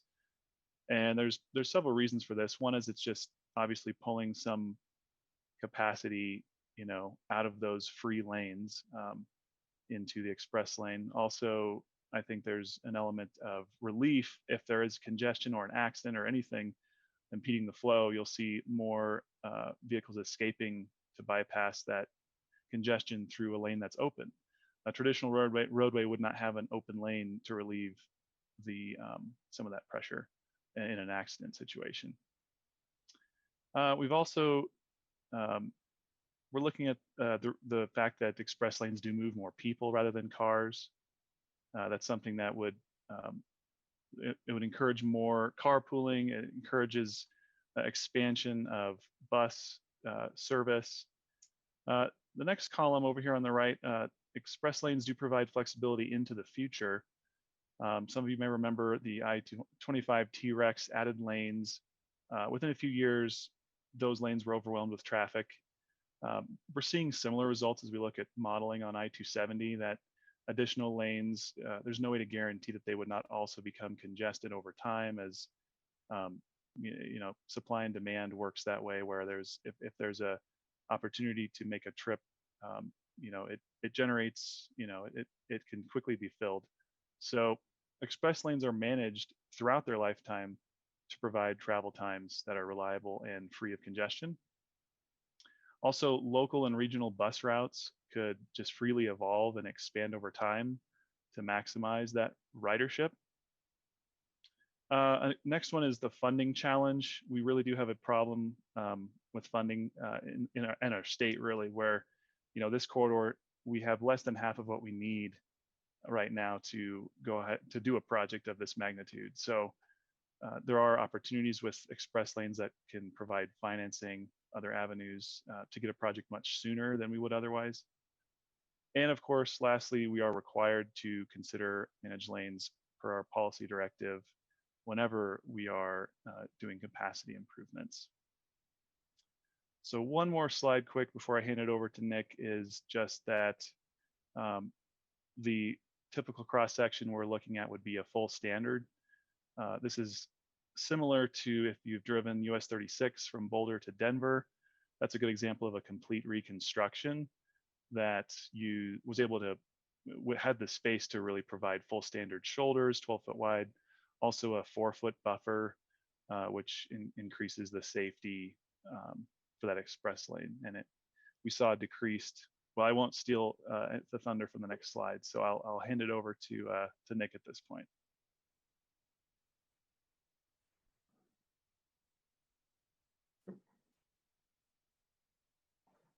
Thanks, Adam. I'm Nick Farber. I'm the director of the Colorado High Performance Transportation Enterprise. We're the Express Lane Innovative Finance Division of CDOT. And over the past few years, as US 36 has been operating, we've seen travel time improvements in the general purpose lanes increase between 20 and 29%. Crash rates have been reduced 8%. Obviously have increased transit and mobility options through the corridor. Buses, if you choose to ride the bus, you ride for the fare. If you have 3 or more people, you ride in the express lane for free. And if you choose to do so, you could pay the toll and use the express lane. And as Adam was saying, get to where you're going. You're going to get to where you're going on time. I don't know if you go to the next slide.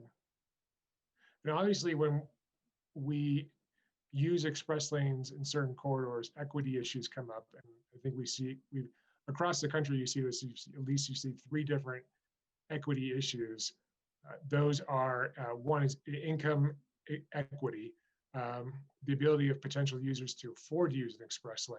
You hear people throw around the term Lexus lane, but our research shows that at least the express lanes in Colorado are Ford lanes or Honda lanes, and research from across the country shows that users from both the middle income and lower income make up the majority of of express lane users.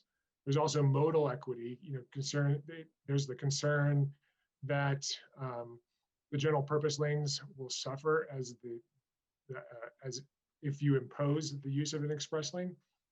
But as we've seen on US 36, as we just saw on the last slide, that travel bus usage on the US 36 has gone up 45%, because the users of transit know that they are going to get to where they to their destination on time. That's because there's no more sitting in traffic. There's no more guessing or trying to make the right bus to get where you're going on time.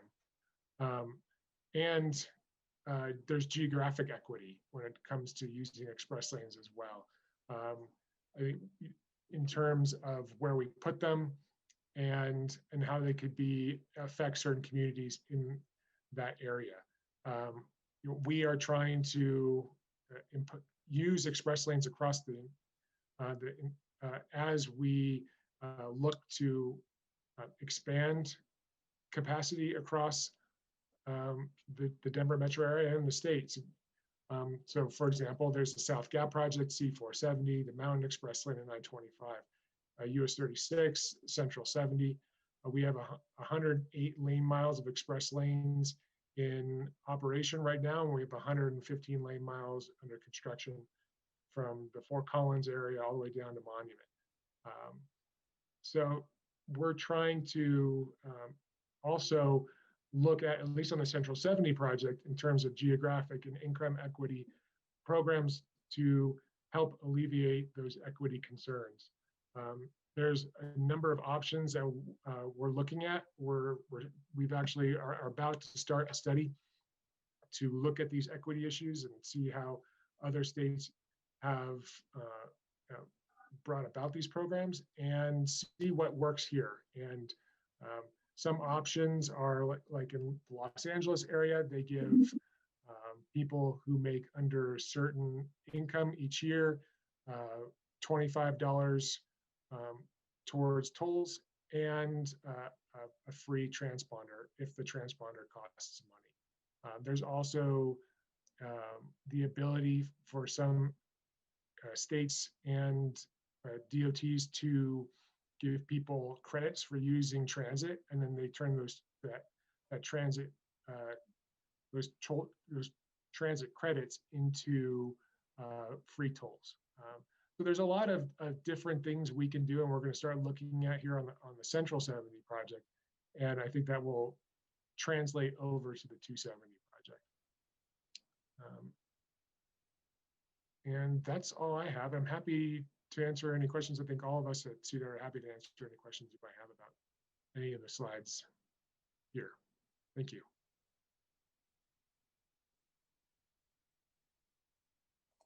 Thank you for that. Is there anyone on council who has any questions or comments for CDOT or staff regarding this item? Councilmember Alan Thomas. Yes, thank you. And thank you for presenting tonight. I had mentioned at a previous presentation when you guys spoke to us, will Commerce City, has it been found out yet if Commerce City will get any of the percentage of the money for the express lanes?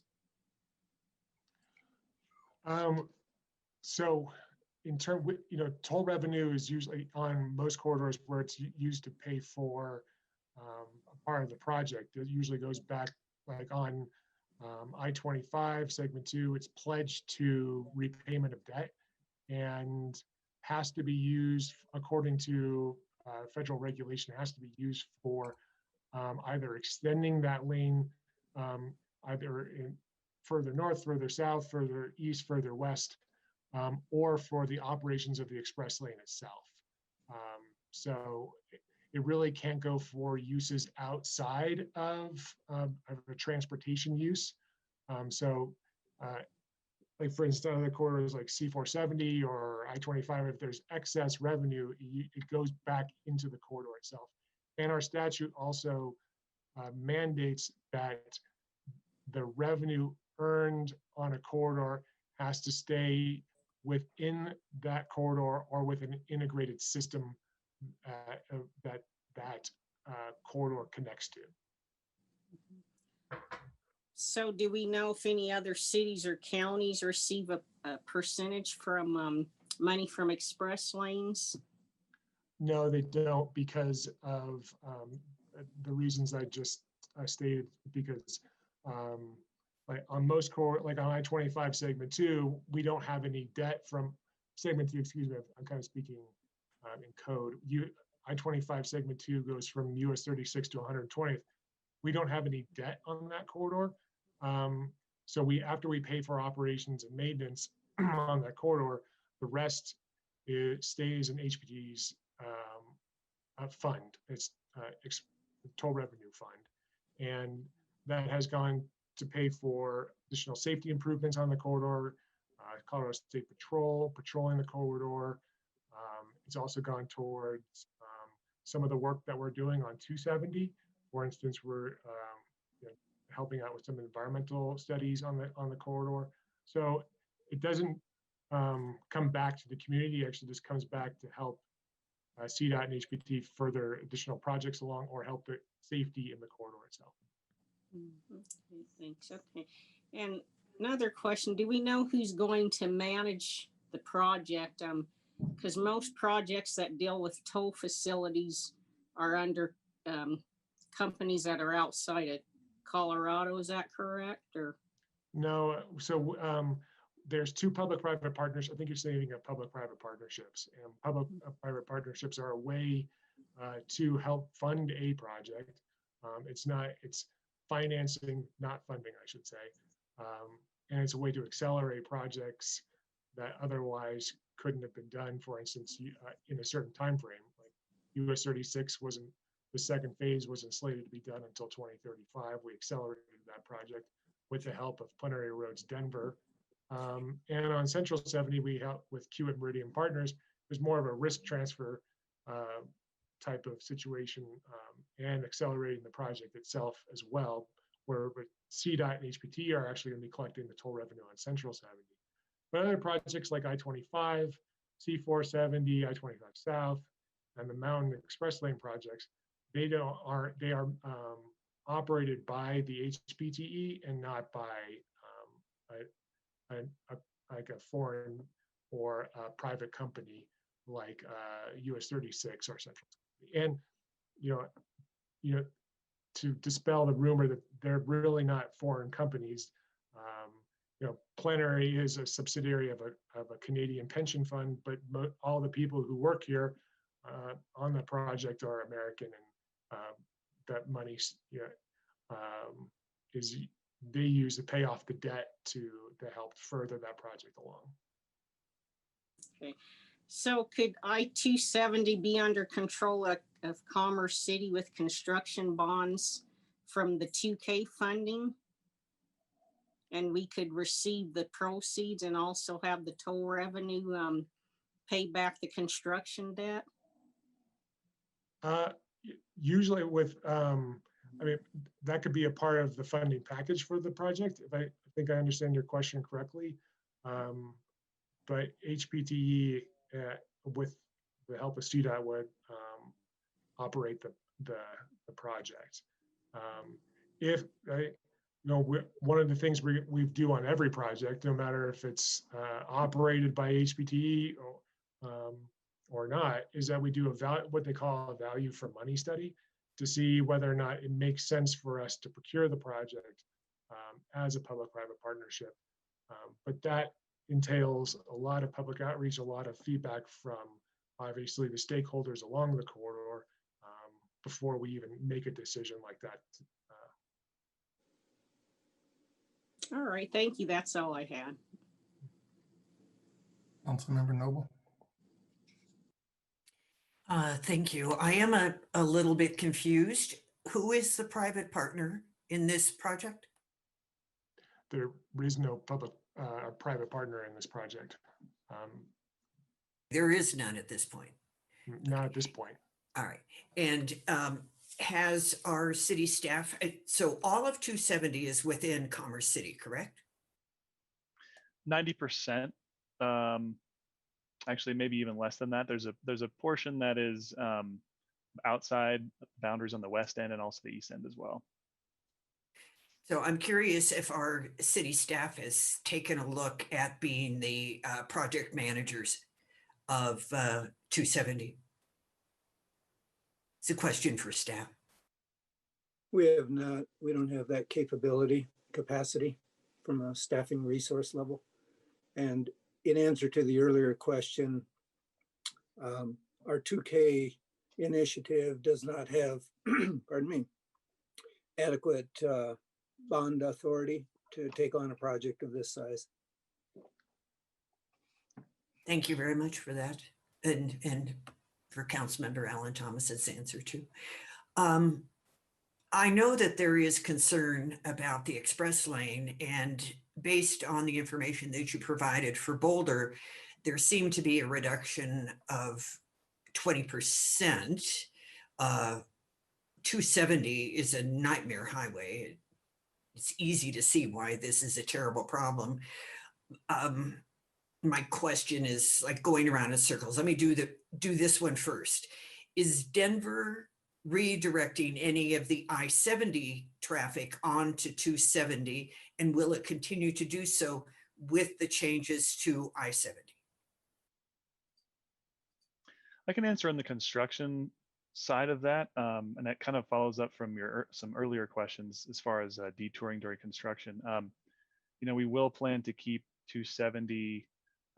Currently, there are 2 lanes in each direction. We would keep those open throughout construction, with the exception of safety critical events such as bridge girders or demolition, things like that. And during those times, we would keep travelers on the freeway system and route them via I-70 and 25.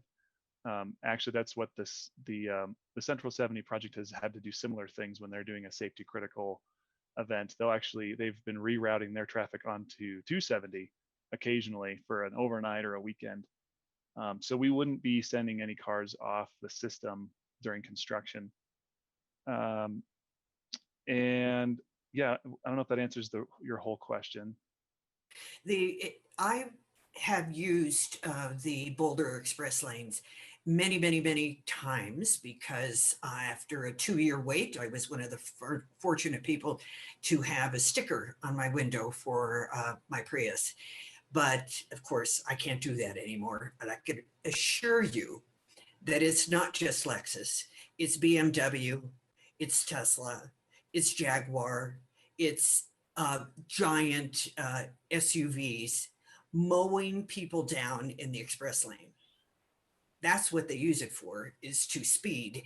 And I know our residents are very concerned that they're going to be pushed out of that lane and that it is genuinely not going to benefit them in any way. And if the reduction is only 20%, it doesn't seem like this is actually benefiting the people who live in the area. One, I think I'll take your comment in 2 parts. I think in the speed, yeah, we totally agree with you on that. And that's why on US 36, plenary is hired for Colorado State Patrol officers, patrol the corridor, and to. I wish they did.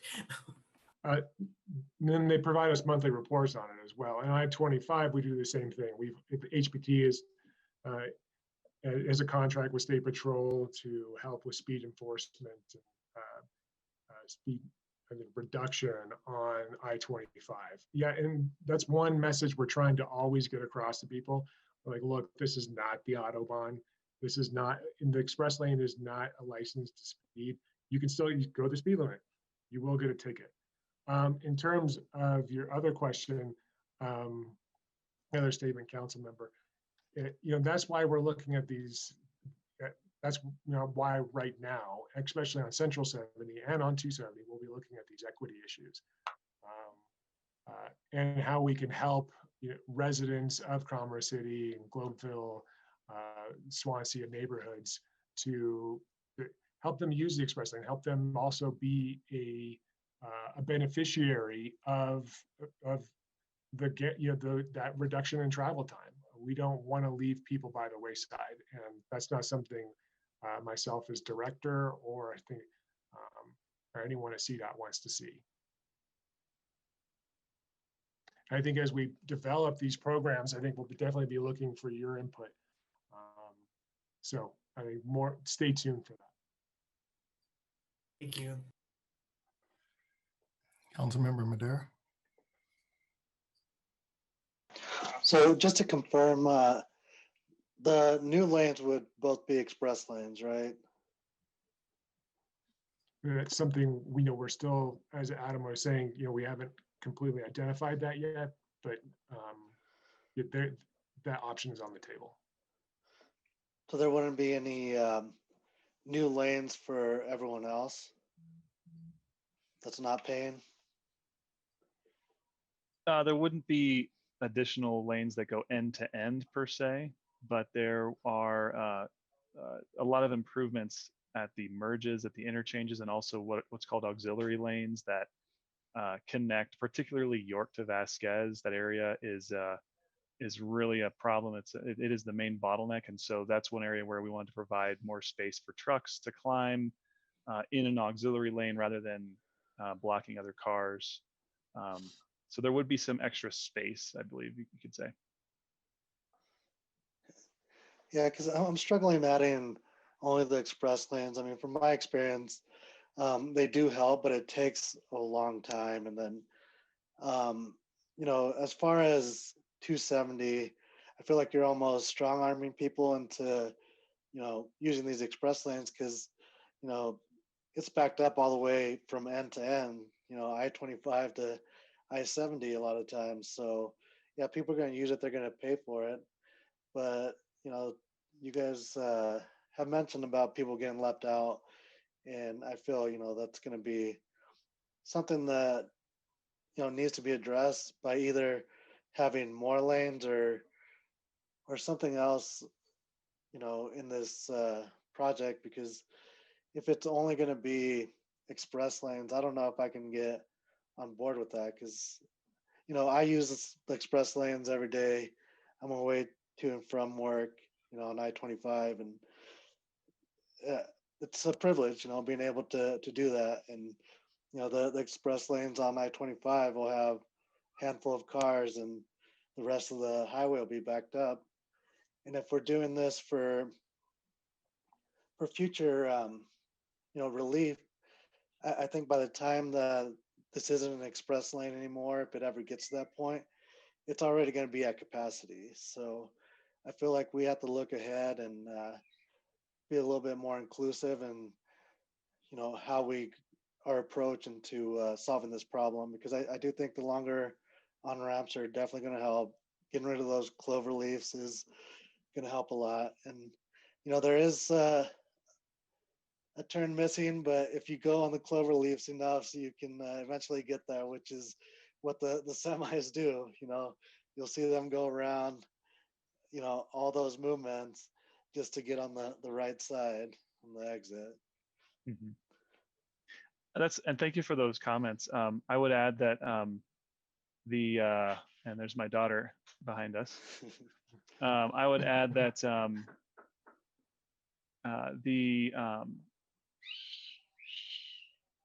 I'm sorry, Patty, go tell them to be quiet, please.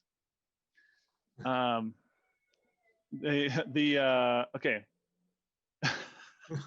What I was trying to say is that we did traffic modeling recently. We got some results, and the results show that pretty significant improvements across all lanes because of those auxiliary lanes. So, we like to use these heat maps, and it, just like you said, the roadway is all red, which is speeds under 25 for most of the day today.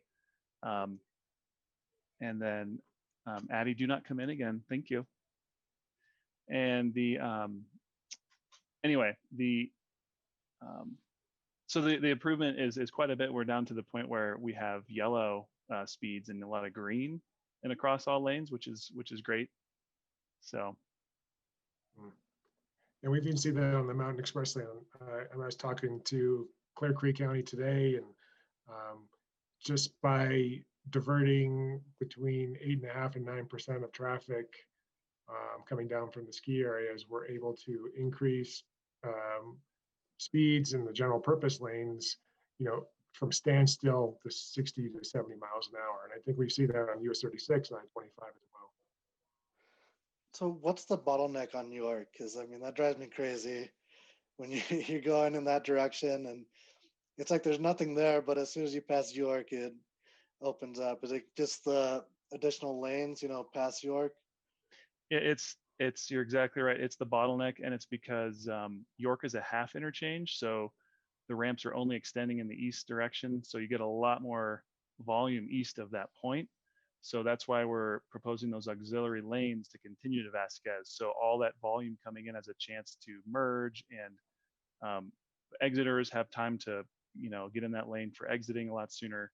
That really does relieve the bottleneck in the heart of the corridor. And how long do you think this solution will be good for? I mean, I know with transportation, we're always 5-10 years behind. So So we looked at the general purpose option, and it shows we would still have some red if we were to add just regular traditional lanes. There were still some red sections, red spots. The express lanes looked pretty similar, although of course with the added benefit of a lane that is free flowing for the entire lifetime of the roadway. So, and once we have those refined, we'd be happy to share those, those heat maps, I think, if you're interested. Example I always point to is the T-Rex project. T-Rex was built in the early 2000s, finished in the mid 2000s, and here we are 15 years later, and it's jam packed. It's where it was pre-construction, and as we continue to see growth here in the state of Colorado, and traffic growth as well, in relation to the population growth, that lane will always, we will always have one lane that's free flow.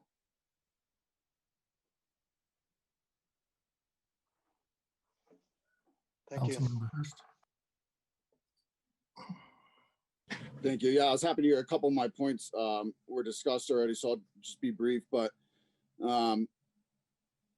if one thing that's taught me through this pandemic is just that there's quite a few critical businesses off the 270 corridor, and it just confirmed that fact when you look at the traffic numbers and the density and how quickly 270 rebound. You can see that, and really there's I got kind of a negative perspective and a positive perspective on this. One of the reasons we see significant truck traffic congestion is due to the way hazmat routing works. So 270 is really the only, you can't use the old mousetrap. That whole area and the elevated portion of I-70 are not hazmat routes. So all hazmat going north-south is forced onto 270 in some shape or form.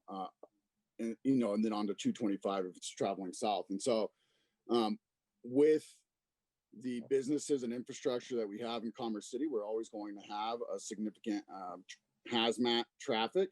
And that's, where we talk about the bigger picture is when we had the E470 vote to allow them to apply to be a hazmat route. That's still in the works from their side, but that's part of that bigger picture too, is they're stepping up to try to take on some of that north-south hazmat traffic that's not generated in North Aurora or Commerce City, to try to eliminate some of that congestion off of 270. The Central 70 project, there's been no decision if that becomes a hazmat route or not. That's a significant discussion and decision, but that's a secondary option as to move some of that hazmat traffic and more free routing along 70 instead of just on 270. So, you can share some of that burden.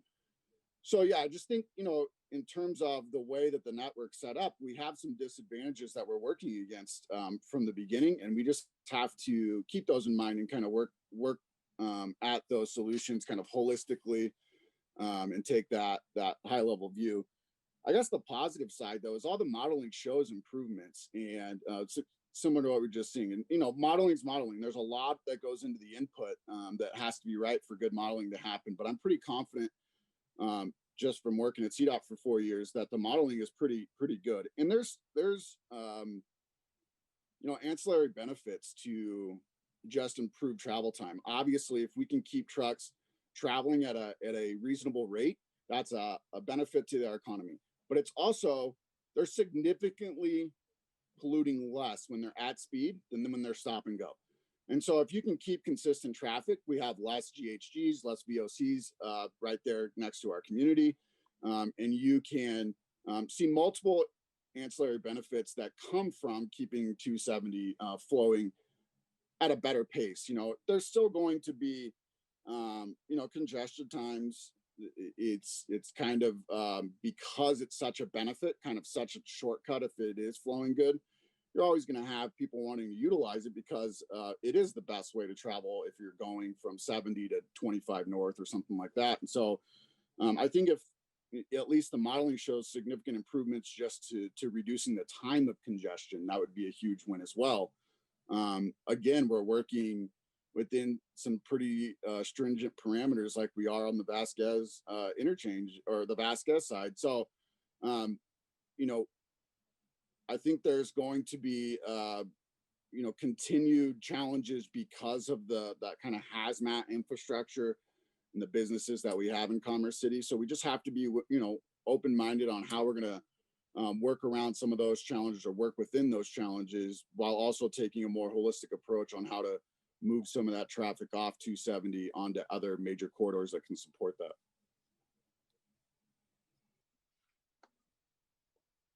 Councilmember Alan Thomas. Yes, thank you. I just had one last question. Is there an estimated total cost to date, what the project would cost? Yeah, we have estimates from, they're about 12 months old, and we're refreshing those estimates this month. So by the end of the month, we'll have a better confidence in that. But right now it's roughly 500 million. So very significant cost. All right, thank you. Councilmember Hurst. Yeah, I'm sorry, man. I thought when I got called on, it puts my hand down. Any other questions or comments for CDOT or for staff regarding this? Seeing none, would like to thank Director Liu as well as all the members of CDOT who came out this evening in order to present these two presentations to us, as well as Brent Soderlin and the Public Works staff for doing so. Next on the agenda is Commerce City Public Health Order Ambassador Outreach and Education. Will Carolyn Keith, Parks and Rec and Golf Director, please make the presentation?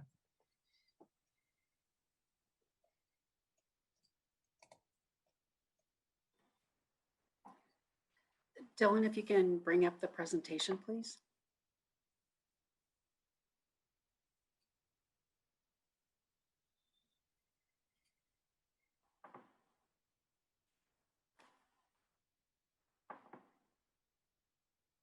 Thank you. Honorable Mayor, members of City Council, I'm here tonight to talk to you briefly about a program, the Commerce City Public Health Order, PHO Ambassador Outreach and Education. If you go ahead and advance, Dylan. As we all know, there's the continuing rise in COVID cases in Adams County and quite frankly through the metro area. And Tri-County is struggling with, they don't have enough staff to help carry out some of their public programs. And so the purpose of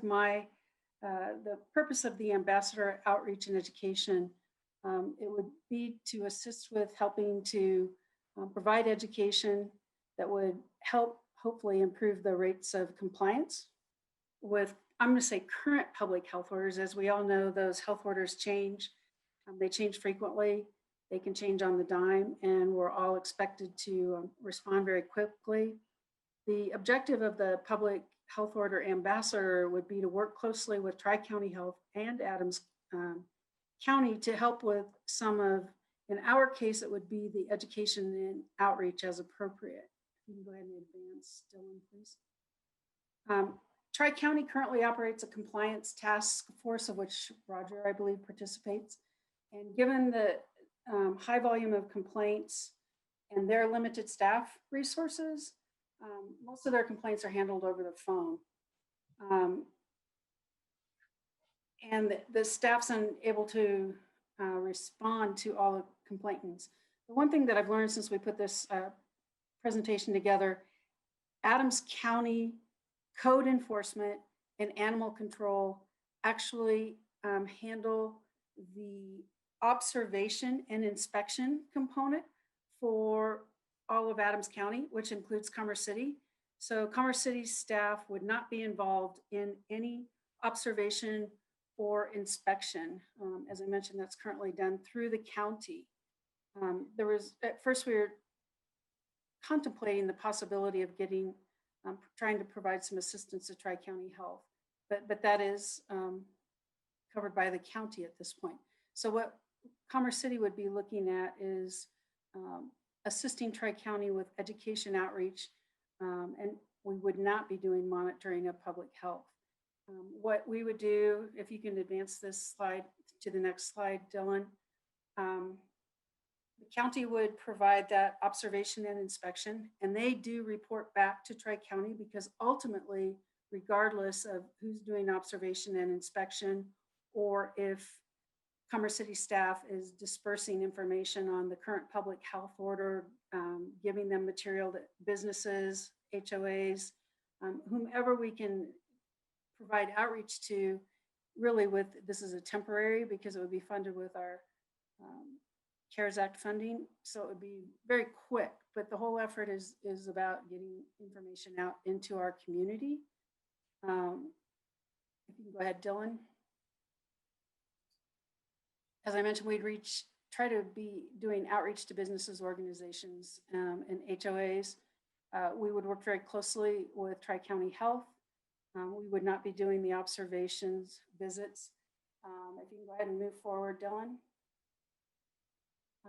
I mentioned CARES Act funding would be our funding source, and we would have to use this by December 4th. So we're looking at some of our timelines. This would really, we'd be doing outreach and education just prior to Thanksgiving. We would be looking at using our existing variable hour employee pool and doing training and education that Tri-County would assist us with or provide us the information. The oversight of these variable hour employees would be by one of our existing PRG full-time employees. If you want to go ahead and move forward, Dylan.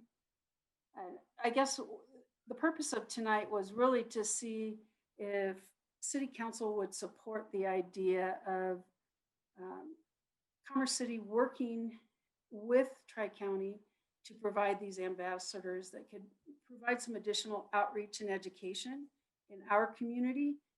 It has been determined that we wouldn't need to enter into an IGA with Tri-County. There wouldn't be any funds exchanged between the two agencies, and our employees would perform these duties as employees of Commerce City. So I guess with that piece in mind, really what I'm asking, one, would council be supportive of the idea of an ambassador program to provide outreach and education within our community? And do you think that's important or valuable? Dylan, if you want to go ahead and move forward. That's really the bottom line, just very briefly, especially since we don't need to look at the idea of an IGA with Tri-County. So I'm just curious if, not curious, but looking to see if council feels that, one, this would be good use of some of our CARES Act funding. And if you do, then we would move forward very quickly to try to provide some outreach and education material over really the next couple of weeks. And that's the bottom line. If you have any questions, I'd be happy to answer those or your opinions. Councilmember Owen Thomas. Yes, thank you. And thanks for the presentation.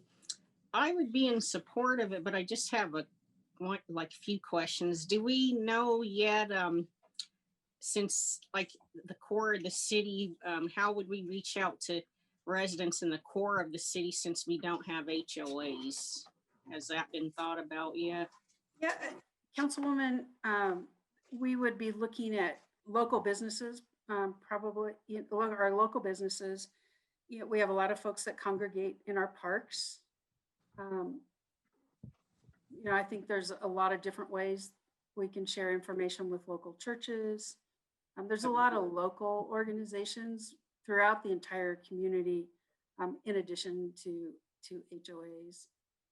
And we produce a lot of information on our website and with our community. Yeah, that's just a concern you mentioned. Parks, we're in the prime season of the winter. Sure. And a lot of, as everyone knows, a lot of people don't have access to the internet as well. So that's a concern. How are we going to reach the residents? Plus with the COVID, a lot of residents can't go anywhere as well. And the numbers, of course, increasing. So that's a concern. How are we going to reach the residents, that don't have the HOA? So I hope that can be thought about.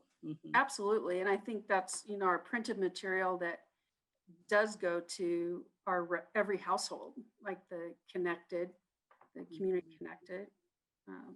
But we can certainly look at other means to do that.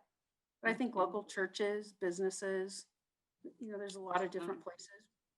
Yeah, but that's the thing. See, like I said, a lot of residents we're not even really allowed to gather in a church right now. So, I hope that's looked into further because, we can't, with the COVID, we need to find another way to reach the residents. And then another question I had, will this be an increased burden on the current employees for the city since we would be adding to their duties? No, we're actually looking at our variable hour employees where their hours have been reduced. This certainly is a volunteer. When I say volunteer, we're asking people that are interested in performing these duties, they would be compensated for those duties. But it's really an opportunity to provide some hours where their hours may have been reduced due to our modifications in programs and hours of operation. Okay, so what if you didn't get anybody to volunteer then? What's we would reach out. I think one, it takes a certain kind of person to do this work. So we would probably reach out to some of our more experienced variable hour employees and ask them if they would be interested if we didn't get folks. But we do have variable hour employees that are looking for hours. Okay, all right. Yeah, thank you. But like I said, I just can't stress enough with the COVID, being a reality, figuring out ways how we're going to reach out to everyone with no social gatherings. Sure. And we can brainstorm that with Jody Hardy and her team. I think churches and other organizations are keeping in touch with their folks. So we'll just have to look at every possible way that we can get information out or try to communicate with folks. Thank you. Councilmember Noble. Thank you very much, Ms. Keith. Really appreciate it. It sounds like a great idea, but did you say it would be from the 16th to the 22nd for 6 days?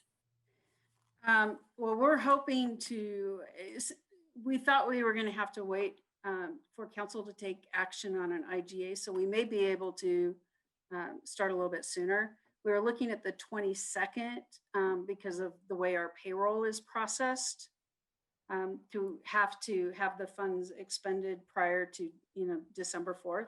There's a possibility we might be able to extend that, but yes, this is very short-lived at this point in regards to just the CARES Act funding.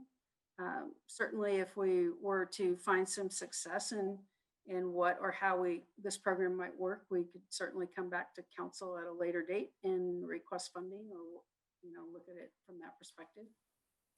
I believe I've heard one of the Adams County commissioners say that as long as you have the CARES Act funds designated to a program that will be supported, that it doesn't have to be expended by that date. So I hope someone will look into that again and ask them, because I think that's a possibility that it could go longer.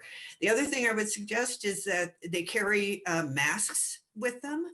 So if businesses don't have any on site, that you can provide them with, say, a box of the, the blue masks or something to help them, because I don't think the outreach and education would be as helpful as it would be if you could actually leave them with tools that will help them succeed.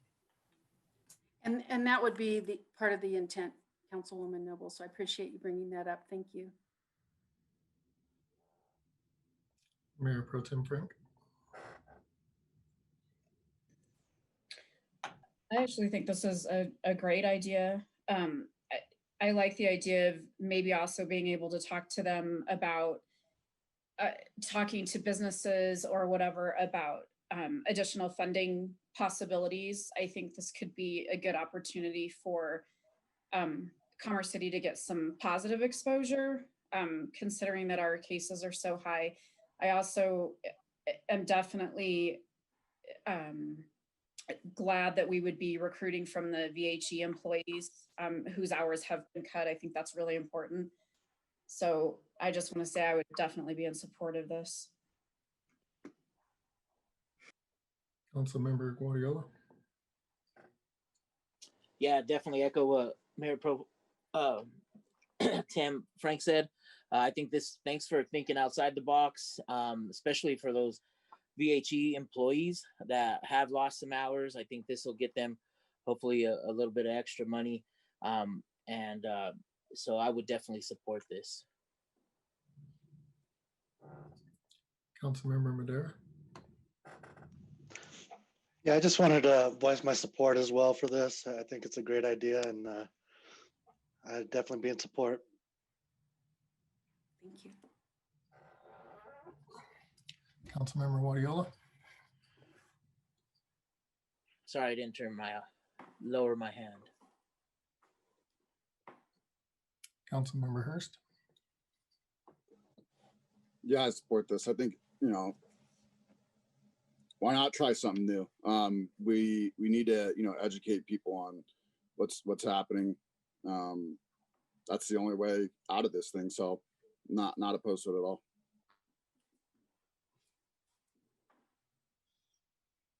Any other questions or comments for staff regarding this item?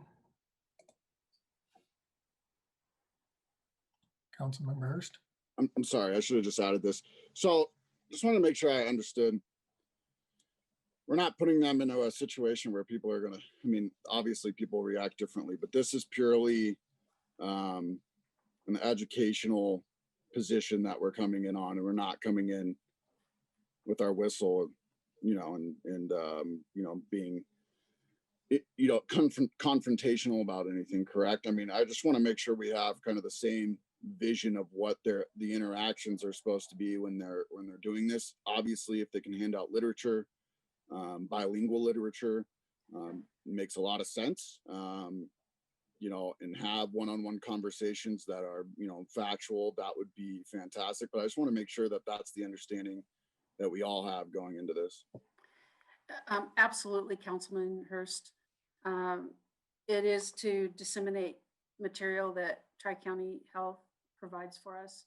It could also be distributing masks or learning about what sort of help they might need with PPE, whomever we're talking to, and we could bring that back. We would not be responsible for what they refer to as the observation and inspection. Adams County, their code enforcement animal control group, that Tri-County calls the supervisor of code enforcement there with the complaints that have been filed. They go out and do the observation and inspection and report back to Tri-County. Tri-County then sends letters or makes an in-person appearance with that business to manage any enforcement. We would not be doing that at all. This is really about education, outreach, answer questions or try to provide information, which I can tell you, I know it won't work exactly the same way, but every Wednesday I participate in a call with Adams County Park and Recreation directors of which we also have a Tri-County Health Department member in that meeting. And it's extremely helpful to be able to ask questions, make sure you have the most up-to-date information because it is regularly changing. You know, the last amendment came out late Friday, and we're scrambling to try to look at what and how we manage those changes.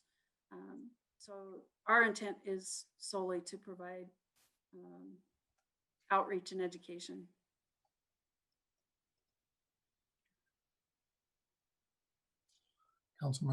Member Grimes. Thank you, Mayor. Thanks, Carolyn, for the presentation. I'm also supportive, but like Councilmember Hurst, just wanted to make sure that this wasn't use of VHEs for enforcement.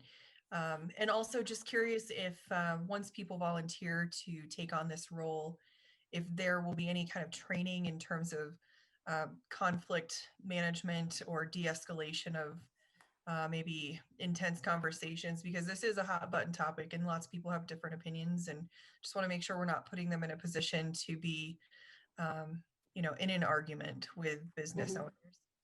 And absolutely, and in some cases, Councilwoman Grimes, our staff has had some of that type of training because, believe it or not, people don't always appreciate all the rules associated with pools or use of recreation centers. I think the other thing we would look at is sending people out in twos, not just one person, and would always encourage folks not to engage, but to step away. So yeah, we realize this has some, you know, potential volatility, but we're trying to make it a positive opportunity, and hopefully, you know, so far we haven't had a lot of challenges with some of the requirements with the recreation facilities or golf as it relates to COVID-19. Doesn't mean we won't if we're participating in this program, but absolutely we'll make sure we've got people the resources that they need to feel comfortable to go out into the community and share the information. Sounds good. Thanks, Carolyn. Councilmember Noble. One more idea is to bring along window signs that folks can use if they don't have them for mass distancing, washing hands, that kind of stuff that they could leave behind. Great, thank you. Any other questions or comments? Councilwoman Noble, did you have something to add? I did not. Thank you very much. Okay, thank you very much, ma'am, for bringing the presentation forward and for coming up with this idea, and look forward to seeing it implemented. Next on the agenda is the South Platte Crossing follow-up information. Will John Borgelli, a management analyst, please make the presentation?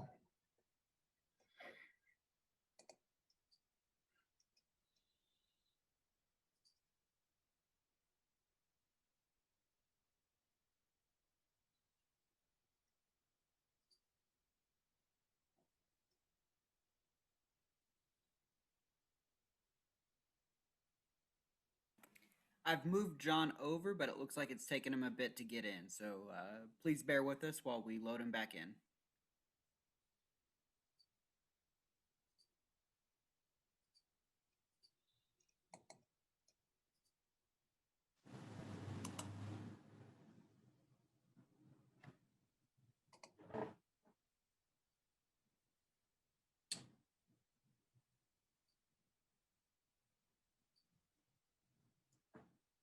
Good evening, Honorable Mayor, Council members.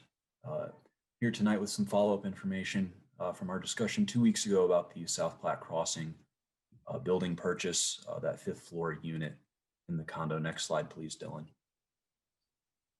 So we'll start with some, so the purpose tonight is twofold. It's to review council direction and answer some questions, bring back some more data from our discussion at the October 26th study session, then also to facilitate a discussion of some key consideration points for this purchase.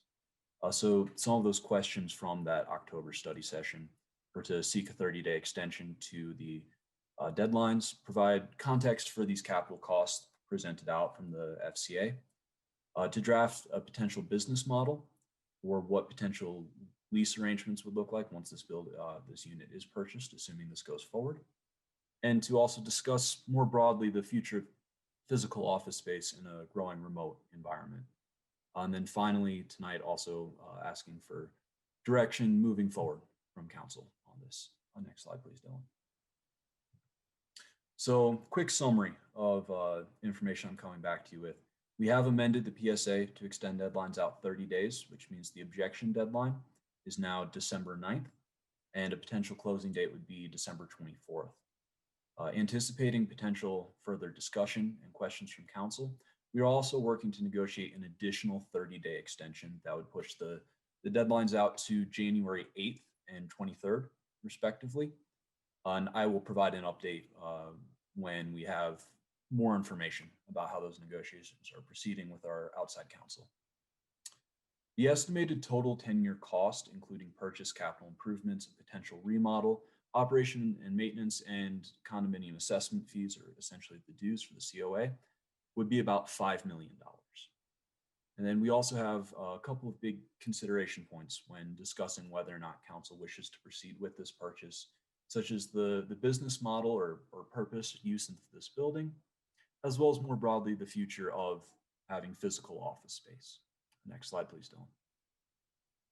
So to kind of contextualize these capital costs, this $867,000 figure we got from our contractor, current capital and maintenance costs lumped together for city buildings are approximately $7.90 per square foot. Looking at the estimate for Adams Tower capital and maintenance costs, it's approximately $15.44 per square foot. So we're looking at something that might be about double what we'd expect to pay on our current buildings. And a study from MIT showed that the average CapEx for structures is about 3.5% of the structure value. Applying that same methodology to this building shows that the CapEx would be about 7.4%. So looking at this a couple different ways, we are looking at higher than average capital costs for this building. This is a 40-year-old structure, so higher than average CapEx is somewhat expected. But just to kind of contextualize what that $867,000 for that 10 years worth of capital improvements would look like compared to other buildings the city maintains or just other buildings in general, it's roughly double what we would expect. Next slide, please. Back one, please.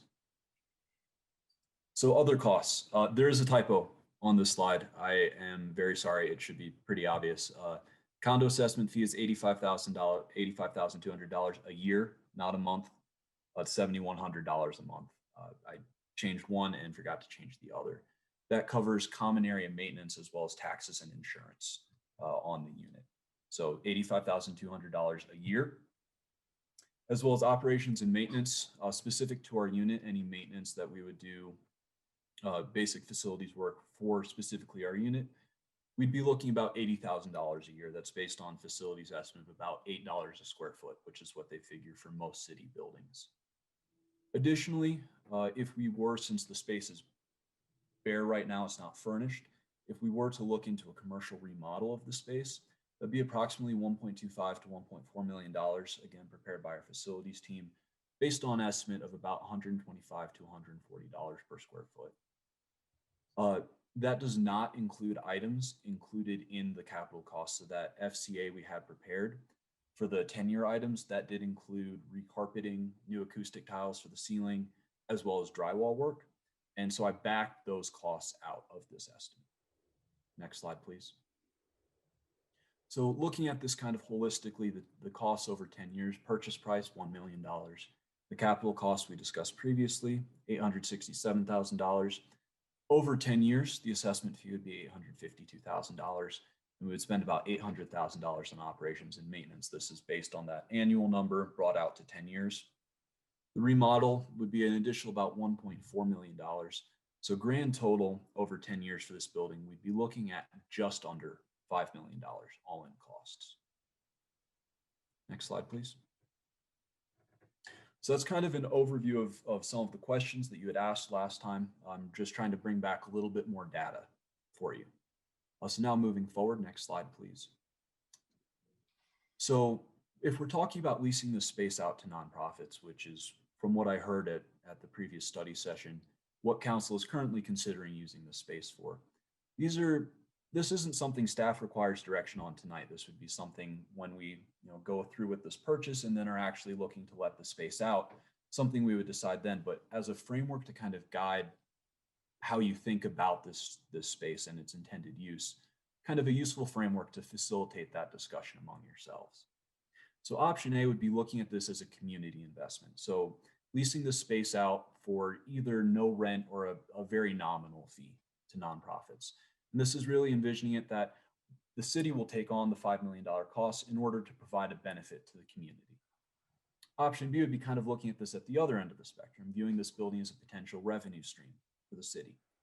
That this space will eventually pay for itself and that will charge either near market value for the rent or develop some sort of break even or profit point and work backwards to assess rent from that point.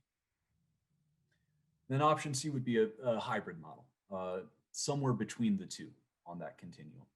So that it should be a community benefit, but we could also price rent that is still below market value, but that recoups some of the costs, whether we decide, hey, we should price the rent to pay back the remodel or to cover the COA assessment fee or some other figure that we determine. Next slide, please. So getting in a breakdown a little bit more of what these models would look like. So some pros and cons to the community investment. And the pros are obvious for this. It would give great real estate to nonprofits that could really use it.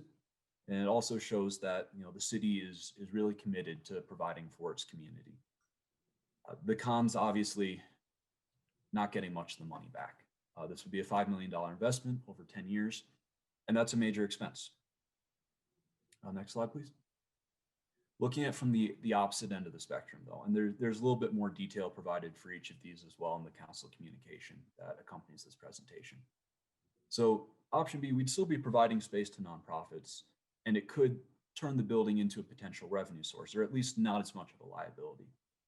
The problem with that is, one, it'll be difficult to find renters at market or at near market rates. A little bit of financial analysis I did on a breakdown. Average commercial office space is about $27 and change per square foot in the Denver metro area. Charging market rate for this space would see the building break even in its 26th year of operation. And that's assuming that there are no additional capital costs beyond 10 years. If we were looking at trying to have a break-even point at 10 years, we'd be charging $46 a square foot on a lease, which is near double market rate. So this is an option. It would be difficult to find renters, though, at rates that would make this building profitable. It's an option to have the building defray much of the cost for the initial investment over time, but it would be a very long-term view of this space. Next slide, please. Then option C is the hybrid model, pricing the potential lease to defray some of the costs, but not all. So it kind of combines some of the pros from both, but also the cons. So it could be more difficult to find renters even at a nominal or an intermediate lease rate, and it still would wind up being a major investment from the city, depending on how council wanted to view this. Next slide, please.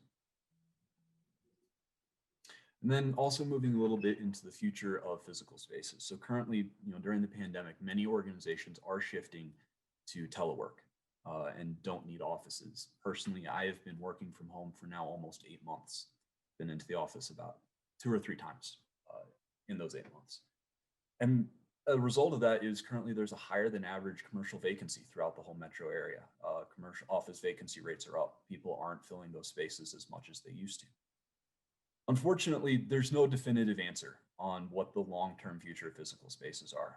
I included some references in the council communication to some studies, some research, some think pieces. It's unclear, if even if we do see a vaccine soon and things go back to normal, whether businesses will recognize or organizations will recognize benefits in having people working from home and decide to keep people at home, or if we will go back to in person the exact same way, or if it'll be something between. But this is still something to consider when looking at a major investment like this. Next slide, please. So breaking down some of the pros and cons of this decision. I mean, having physical spaces builds teamwork and collaboration. Part of the reason why employees have been so effective in remote environments is because they have spent years, in some cases decades, working side by side with these people. And so all of these teams, this camaraderie, it's already deeply ingrained. And so it's able to survive a temporary transition to a remote environment. Also, physical spaces facilitate more engagement and a sense of identity and purpose in your work. It's easier to feel connected with what you're doing when you're physically present and actually able to show up, as opposed to just working from your office. And some downsides of physical spaces, I mean, it's a significant expense. This is a space where we'd be talking about $5 million over 10 years. It also constrains employees. Employees don't have the same flexibility that they have when they're working remotely. And it also limits your potential employee base. If you are hiring for a remote team, you have a much broader geographic scope that you can draw from. And you can draw from a much deeper talent pool than you can if you're constrained to one particular area.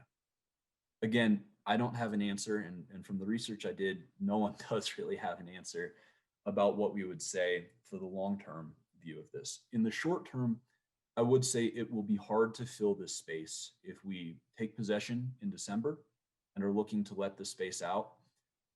I would anticipate, and from what I've seen, the earliest we'd be talking about a return to normal would be maybe the end of next year. And so that could be potentially nearly a year that this space will be sitting vacant before we're able to find someone willing to move into the space. So I'd say the effects of this would be much more visible in the short term than they are in the long term. The long-term picture is much harder to see. That's part of the strategic vision that council would have, whether they envision moving towards a city that relies much more on telework and virtual spaces, or that sees an investment and value in physical spaces. Next slide, please. So those are the consideration points and data that I brought back for you this evening. I'd welcome any feedback or questions that council has. Again, if council wishes to proceed with this purchase, no action is necessary tonight. If council wishes to not purchase the building, then we would require council action and direction this evening as well. So please hit me with questions. Are there any questions from council for staff regarding this item? Councilmember Hurst.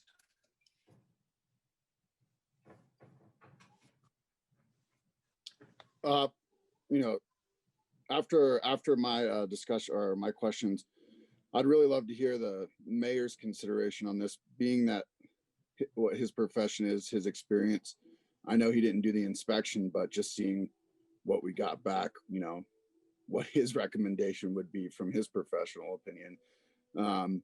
Because I have to admit, I see the future for this area. And I really like the city to be involved in that corner, kind of, have services available there. But everything you just presented to me is a fiduciary responsibility of, doesn't sound like it makes any sense. And so, I admit that I'm torn because I really want us to be in this location, in this general location. And this looks like the best opportunity, but I just don't see it as being the long-term benefits that we want to see. I think we'd see better organic growth in this area without us, getting involved anyways. But what I also look back to is the nonprofits that were very excited about the opportunity of having something there. And so I'm torn. There's non-monetary value to having services there, for sure. No doubt in my mind that the $5 million has to be considered with the amount of kind of community value we'd be creating. So there's a large number to that as well. And so finding that balance, I think, is what we're all here to discuss, is how do we kind of manage through that, kind of being on the fence about, seeing the value on both sides. So. Councilmember Alan Thomas.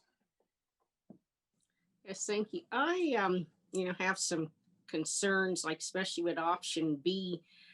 how can it pay for itself if we don't own the building? We would just be owning the floor. So how do you guys project that it'd pay for itself?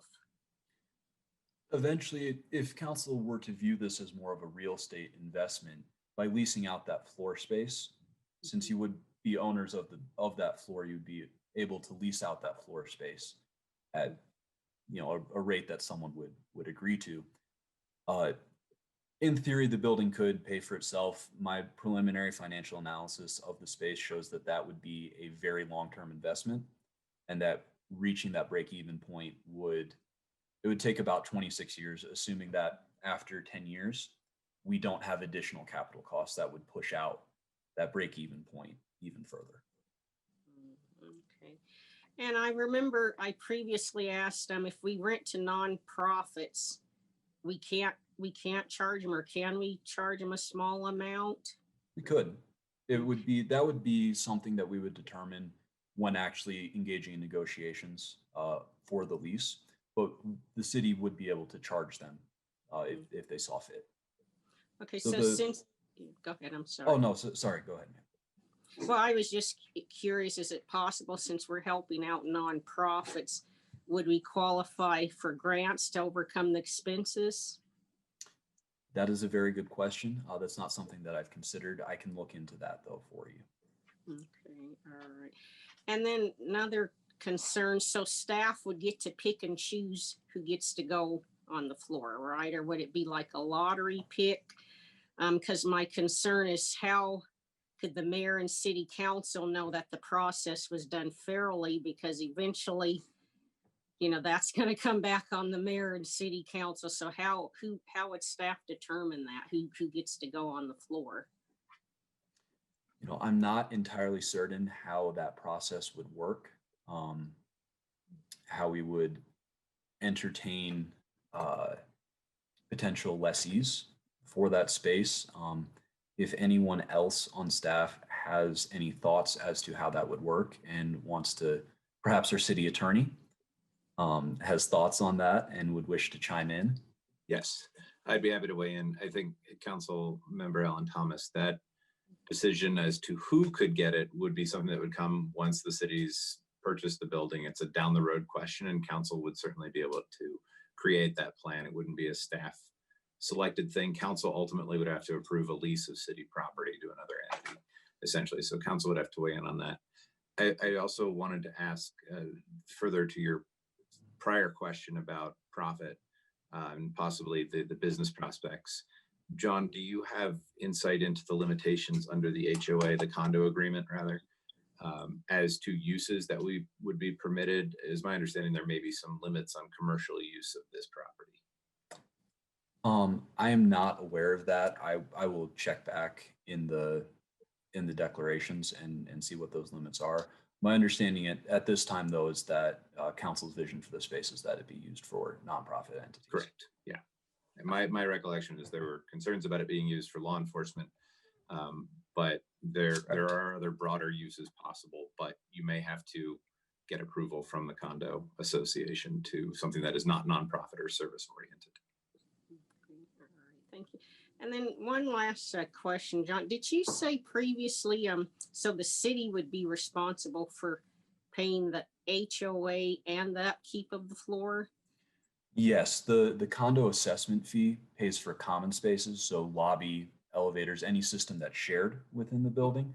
It pays for maintenance on that, as well as taxes and insurance for the space. The operations and maintenance, that would be daily maintenance or for systems that only service the floor that we would own within the building. And so just to clarify, like say there was a major leak on the 5th floor, that's the city's expense then? It would depend on where the leak originated from. If it was from pipes that only serviced that floor and that only affected that floor, then yes, it would be. Pipes, though, would be a shared system. And so that would more likely fall. It would depend based on how it's laid out. But any sort of shared system is the responsibility for the whole building, for the COA. Anything that solely affects that floor would be the city's responsibility. Okay, and then one last question that comes to mind too is, I remember at one point, when the license plate used to be located in that building. So say we got a nonprofit organization for people with disabilities in the parking lot, would they be possibly willing to negotiate certain designated parking spaces? Like say we put a nonprofit organization for people with disabilities, would they, have you asked, would they be willing to designate a certain parking area for our floor? The parking easement is part of this agreement. It was not designed with that potential in mind. So the spaces that the city the city would have for that floor are not the ones closest to the entrance. That is something that if council desired us to attempt to renegotiate, we could. I'm not certain that, barring having concrete plans and an agreement, a tentative verbal agreement or letter of interest from such an organization that would require such a demand, that's something that we would be successful in negotiating. Okay. All right. Thank you. Councilmember Grimes. Thank you, Mayor. Thank you, John, for the update. Really good information and certainly helped make my mind up. I don't think I would support moving forward with the purchase of this building. This seems to be a big investment where we have a lot of other places we could invest that money with more certain outcomes. And a 26-year return on the investment seems really unreasonable given the age of the building already. So, without a concrete plan for who would use it at this point, combined with the potential for more telecommuting and less commercial space needed, I won't be, my personal opinion is to not purchase the building. Councilmember Noble. I think Councilmember Madera was before me, Mayor. Your name is above his name on my screen, so that's the order I'm going in. I agree with you there. It is. And if someone can please tell the panelists from CDOT that his daughter may have visited, but my lights fell over. So it's just been that kind of a Zoom call sort of night. Anyway, thank you so much, John. That was really informative. And that was exactly the kind of information that I was hoping for. It's not the information I hoped it would be in terms of whether this makes sense as an investment for us. It was also interesting to me that it's a $5 million, which, when we look at it, what else could we buy for $5 million? And could we buy vacant land and build something, for example, and do it for $5 million and not have a building that has such high maintenance? It is a great location. I love anything that's by light rail, and I think that the area has a great deal of potential that it will have at some point forward. And speaking of law enforcement, I had heard that the sheriff's department was offered this building, but wound up turning it down. So my concern is that the county actually didn't want to keep the building and didn't want to stay in this area, and no other facilities wanted to move into the building as well. But given the information that you have provided and the information that was given to us previously in terms of the inspection, I would have to say that it doesn't look like it's working for me now either. Thank you. Councilmember Madera. I had some questions on some of the costs that were in that initial study were shared costs. Wouldn't those be covered under the HOA or whatever we're calling it, the condo assessment fee? So those costs laid out in the reserve study and in the FCA, some of them would be, but that's more for operations and maintenance than it is for capital improvements to the building. Yeah, because I mean, the one that comes to mind is the AC and the HVAC system. So I think we had prorated a portion to the floor, but to me, that's something that isn't common, is it not? Would that not be included in the assessment fee? It would be included within the assessment fee to a point. That fee would not be sufficient to cover the portion. I'm not entirely sure, and this is something I'll follow up with our outside counsel, how that breakdown would work. My understanding is that that assessment fee is priced to cover daily maintenance, more operational maintenance than it is to cover capital investment in the building. Yeah, because I think that would be that was a pretty big ticket item that was driving most of this cost when we're looking at the 10-year projection. I guess my vision for this was kind of a hybrid type model, like not trying to recuperate everything, but try to minimize the operations and maintenance costs. And, the city is really lacking services right now. And, this was one way of trying to attract those services, and not even just the services in itself, but, when you look at this part of the city and that building, the Urban Land Institute, they invested in that building and were trying to save it. And I think they're struggling too at the moment. So this wouldn't just help the nonprofits, but also some people that are investing in our community and trying to better our community. And I think that's something that we have to look at as a city is we have to be a partner, because we can't do this on our own. And, from what we're seeing is a lot of other people can't do this on their own. So instead of just looking at, the dollar items, because right now it's a difficult time, right? We're talking a lot of money in a time of uncertainty, and where it doesn't look like we're going to be going back to the traditional office space anytime soon. So it is scary. I'm kind of torn between the two right now, but at the same time, if we were to do something like this is the time when we do have time to go in and fix some issues with the building and get things ready for when we do get back to normal.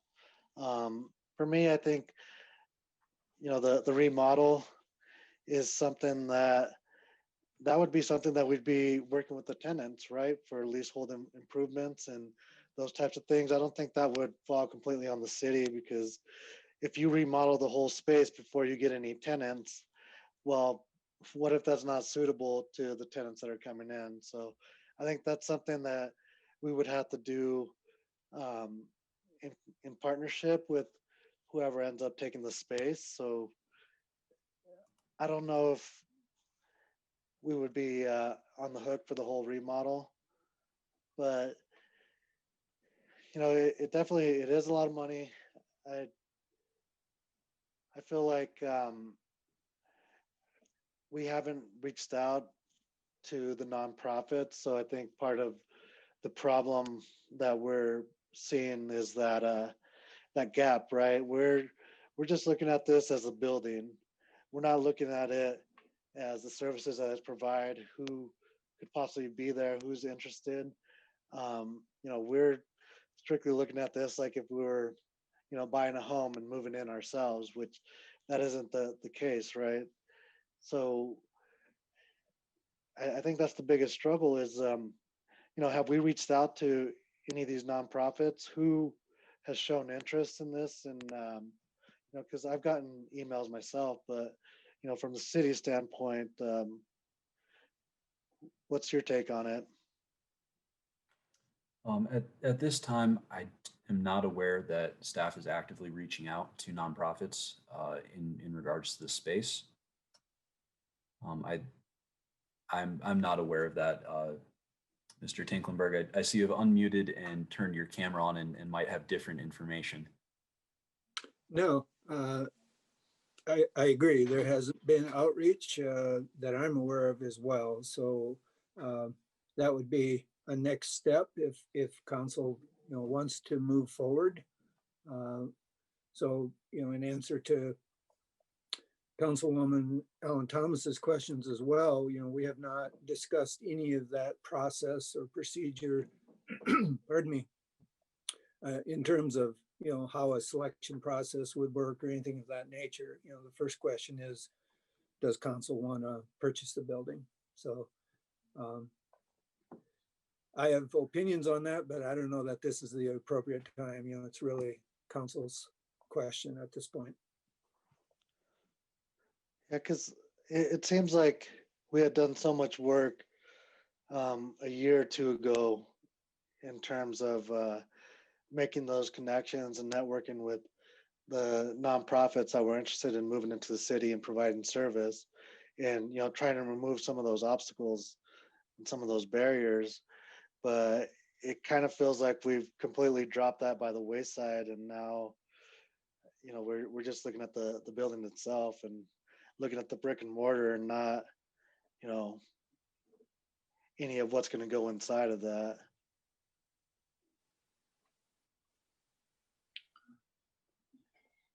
Councilmember Grimes.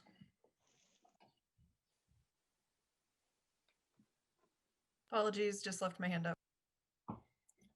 Councilmember Alan Wadiola. Thank you, Mayor. Yeah, I'm a little torn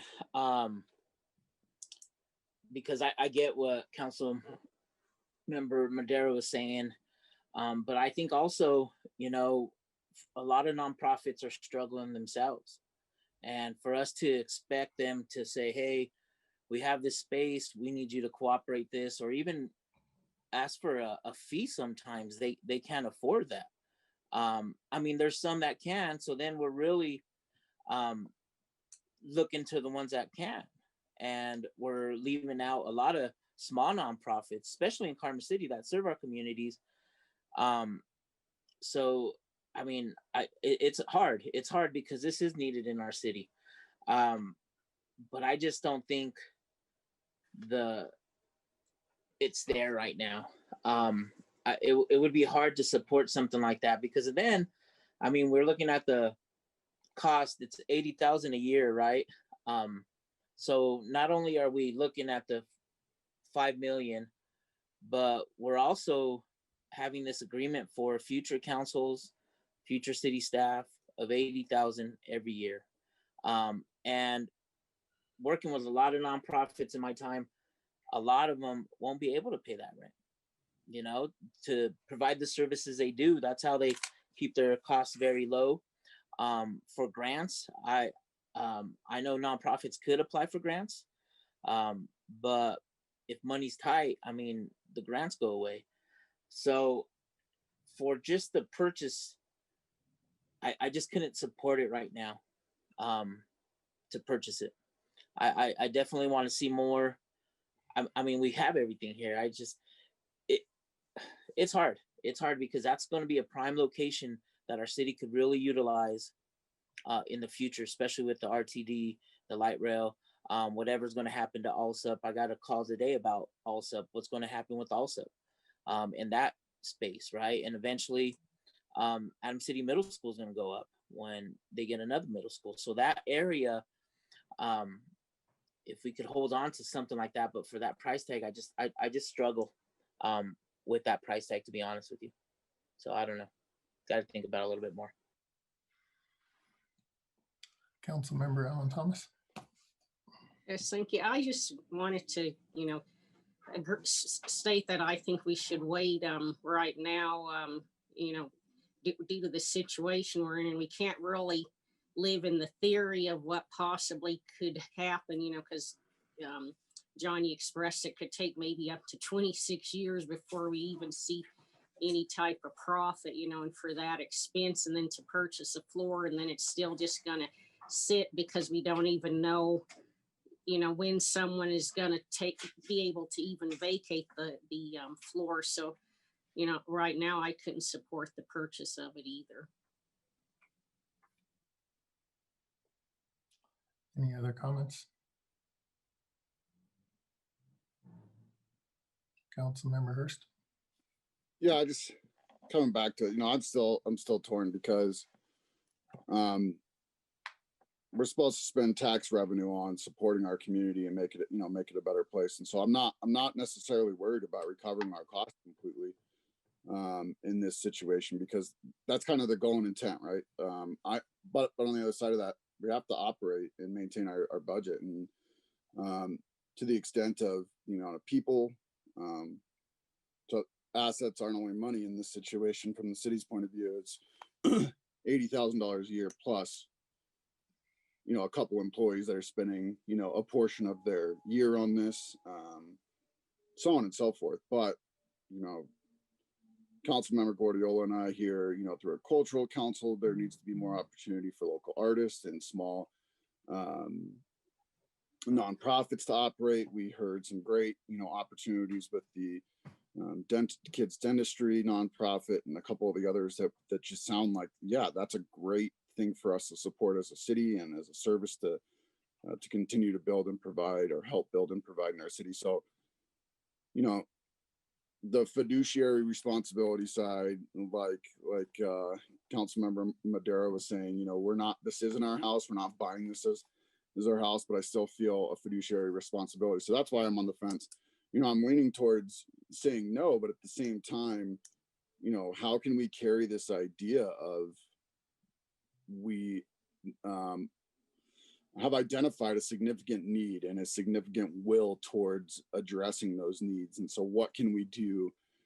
I don't want to sound, horrible, but can we take the opportunity to look at other commercial space that has become open and maybe the market's a little bit softer, to take a good position in a good location for the same type of needs, right? Maybe it's not this location, even though I know this is priority future location, but we could find one potentially in another fairly good location that's kind of in the midpoint of our city, a connecting area that provides good services. So, that would kind of be like my compromise, is if we say no to this, maybe this council considers giving some direction to the city and someone like John to maybe find us 2 or 3 other options that do fit more of what we're looking for in our price range.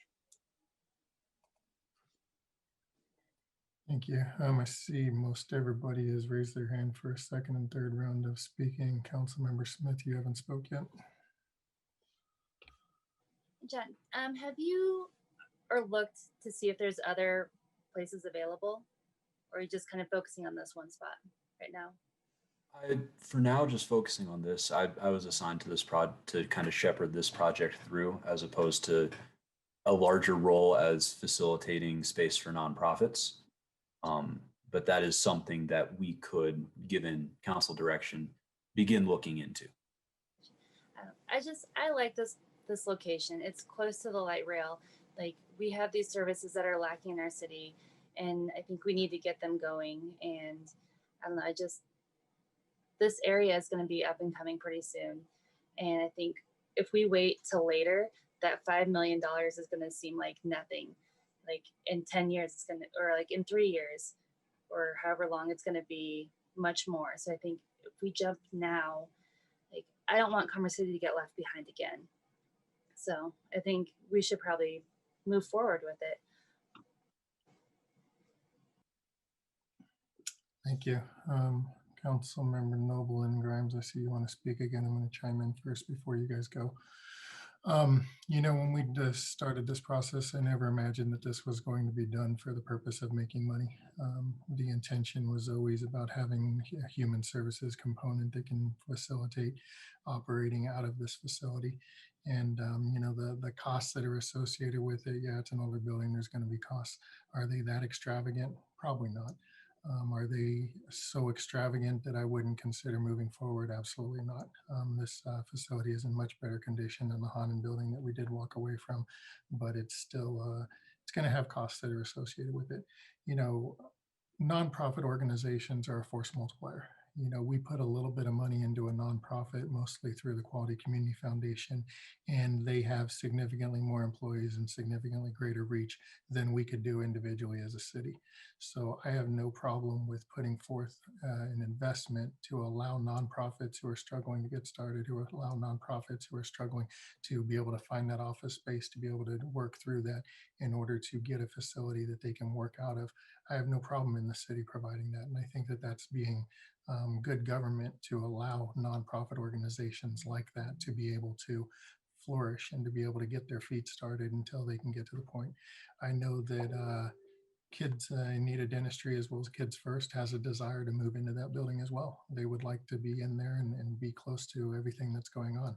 I know when you look at the ward spreadsheet that came out recently, you'll see that there is a desire for mixed use facility going in there with commercial and housing on top of it, multifamily tenant. So there's a lot of opportunity there to grow into the community with that spot. You know, the commuter rail just opened up, and we're hoping that we get some development out there with the commuter rail and the stationary master plan.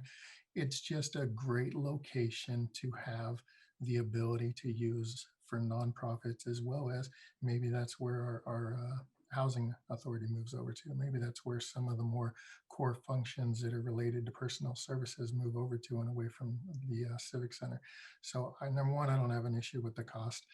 It's nothing that I didn't figure was going to be out there. You know, you're looking at $8 million and thinking, oh, that's horrible, but that's spread over a 10-year investment. Is the cost going to change over that 10 years? Absolutely. Is more equipment going to break over time? Absolutely. You know, we are not purchasing a building where we are responsible for 100% of the maintenance in the facility. We're purchasing a floor. All the other tenants or the ULC are going to be responsible for kicking in the additional money on the major capital expenditures. But really, this is a good thing for the nonprofits and organization. And those nonprofits give back for every dollar we put in tenfold at least in order to make our community better. So let's step up and let's actually make sure that we can start attracting some of these nonprofits to our community that are going to help our residents. That being said, Councilmember Noble. Thank you, Mayor. I may be the only person on the panel who has been an executive director and also was at a building where I was provided free space for my organization. So I am completely on board with the idea of the collaborative environments that nonprofit buildings can provide. The recouping costs that John is talking about only matters if we're actually charging rent. And I would not see us charging rent at all. That would be for certain. However, I still have misgivings about this building. I think that there are other areas that we could move forward, such as the core city, for example, or Old Town. There may be places for sale. I know that there's people who live across the street from the light rail area because of the industrial that's there who wouldn't mind being bought out, for example.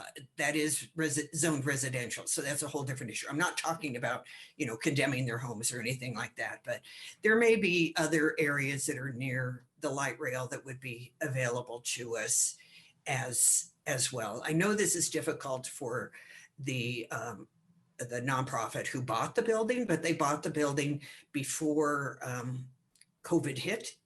And we are actually in the position of looking at buying the building while we're watching what's happening with COVID. And to be in a 5 or 6 story building with 60,000 square feet to fill of nonprofits or other businesses at this point in time, I think is just really very difficult. It's an unfortunate circumstance for everyone, but I do feel that we can find something else that we could do with our $5 million. Councilmember Grimes. Thank you, Mayor. I would much prefer to see us allocate that $5 million to some sort of a program, maybe even invest the $5 million and make it available to nonprofits for assistance in finding their own homes. assistance in getting into new buildings, places that make sense for each organization. I'm not averse to supporting the nonprofits in our community. I just think that we can do it in a better way. And I would advocate for some sort of grant program to help them get started.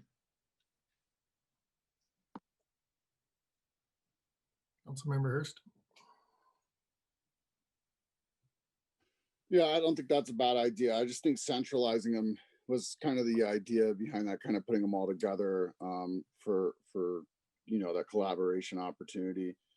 And again, I think there's ideas. We talked about, even if there was some type of funding, one of the things that we've talked about in other arenas is like, how much does this nonprofit give back? And we're not trying to pick sides, but if we're talking about reduced or free rent for these spaces, I think it should come with some, show us the percentage of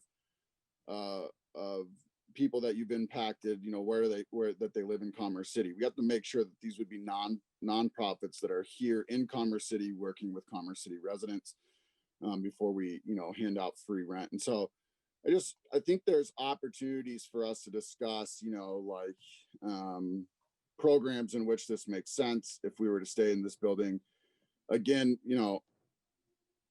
I guess I could go either way. I'm just advocating to similar what all of you said. It's just there's a need to address. There's not a blank check, but really the budget, if we're in this ballpark, makes sense to me to invest in our community based off of the need that we continue to hear.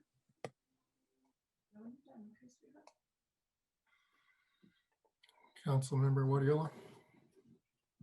Yeah, I had a question for staff. Roger, have we looked at what it's going to take for staff to maintain this for a year?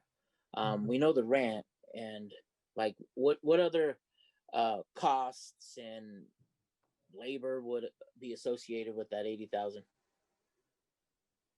Well, as I recall from John's presentation, the condo fee is 85,200 per year, plus operation and maintenance is 80,000 per year. So that's the cost. And John, I'm assuming that's built on our staff doing O&M in that floor alone. That is correct. Yeah. Okay. So that would be the cost.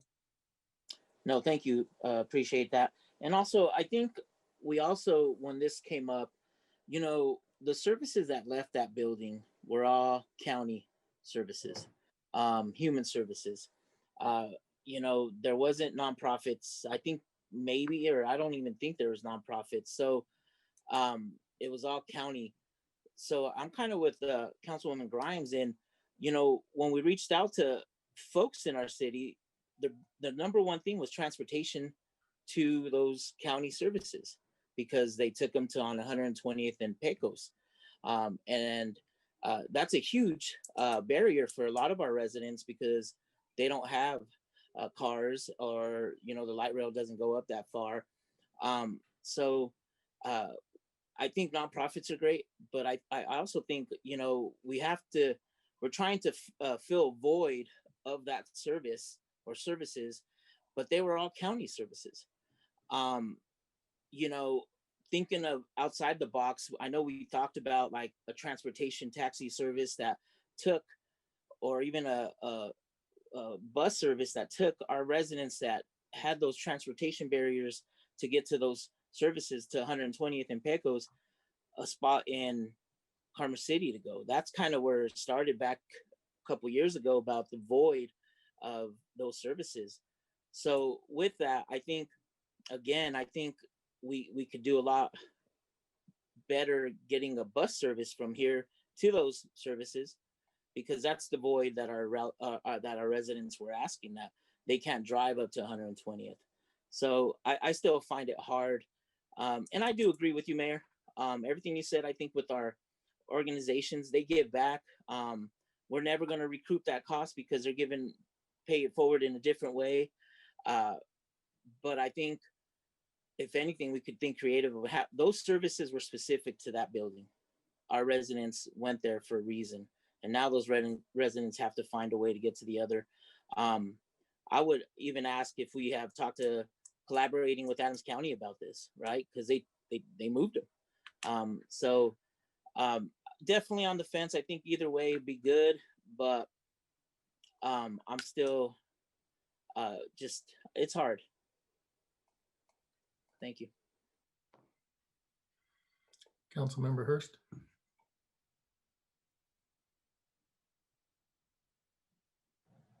If you started charging $1, you'd be rich. We need to give staff directions, so we'll go 2 through 9, and you need to say either you want to move forward or not move forward, so that staff can bring this back to us if we need to go out of the purchase and sale agreement on next council meeting. So please start, Mayor Pro Tem. At this time with our financial, I'm not in support of it.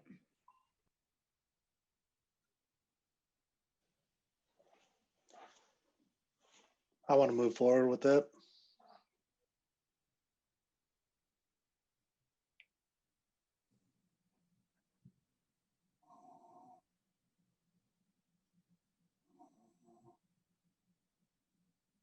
Councilmember Alan Thomas.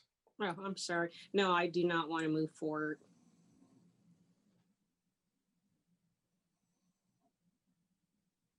Regrettably, I would not move forward with it. I will not move forward with it.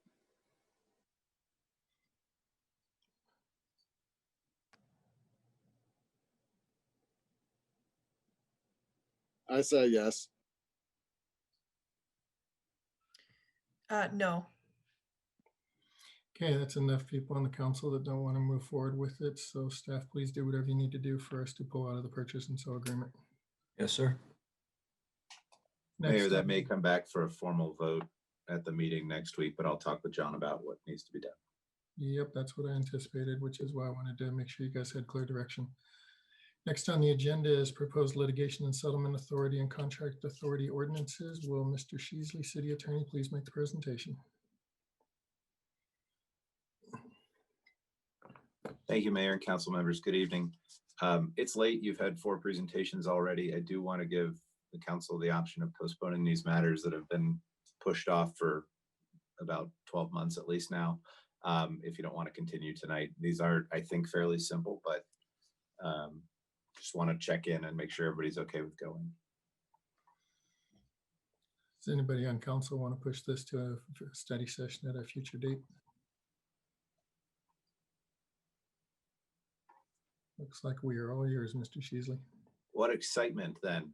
We're going to talk about nuts and bolts and procedures. One of my goals as city attorney has been to try and establish some processes that the city's needs to grow into. And as we get bigger, some of the things that we do, I think, need to be formalized. And so that's why I'm bringing this forward of my own accord, and I'll try and make this quick and easy. The first half is this litigation and settlement authority concept.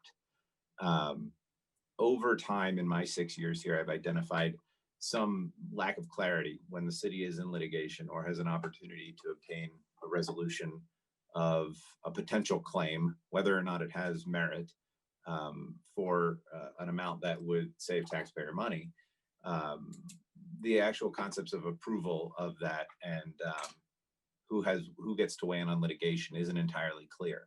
And I think it's important to formalize from an ad hoc perspective what we do. And this is my recommendation based off, ordinances that Greeley and Boulder have. I thought they did a pretty good job of laying it out. Of course, if council has a different view, I look forward to that, and we can gear up to do things differently. So if I could get the next slide, thanks. So essentially, we have charter provisions that say the city attorney prosecutes certain things and represents in litigation and can have special counsel, but it's kind of unclear as to who can do what. And as attorneys, we're bound first to our rules of professional responsibility promulgated by the Colorado Supreme Court. It gets further confusing when you're in-house and you're representing a large governmental organization, and it's also difficult for our outside counsel.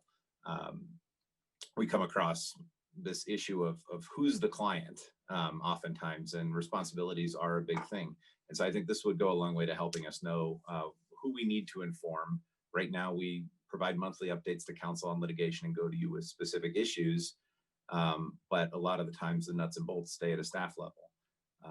Clients must give approval on settlements and are supposed to be the ones making decisions on the objectives of legal representation, not the lawyers themselves. That's not my role to say which path the city should go down. How we get there is the lawyer's decision under the rules of responsibility. And that gets confused when you're in-house. And so we're going to try and frame that up a little bit here. Next slide, please.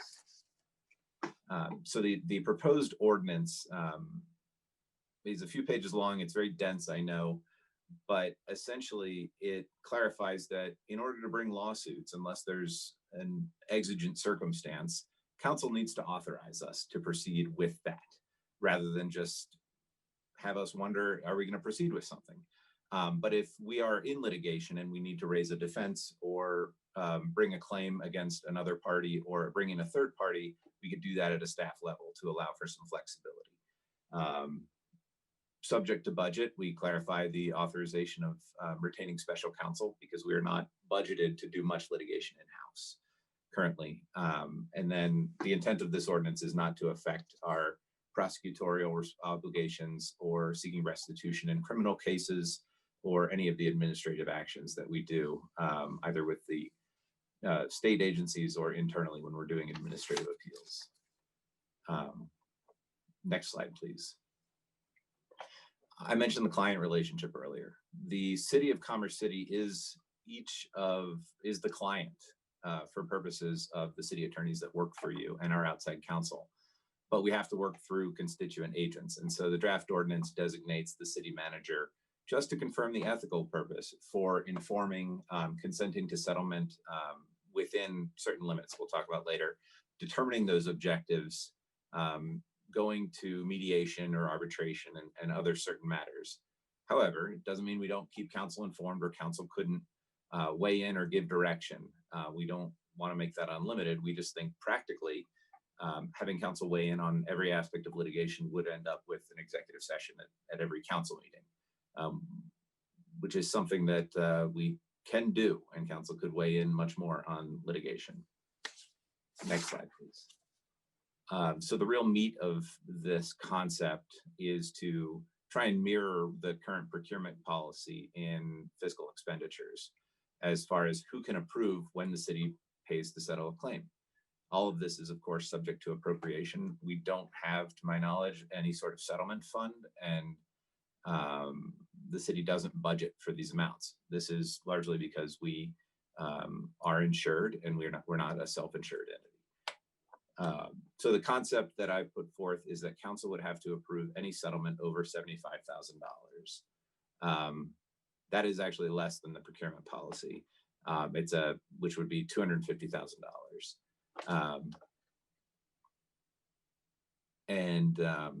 That would also include any alleged wrongful acts by elected officials, so that city staff wouldn't be subject to having to make decisions to resolve those claims. And then council would weigh in above that amount. If it's below that, the city manager can approve a settlement.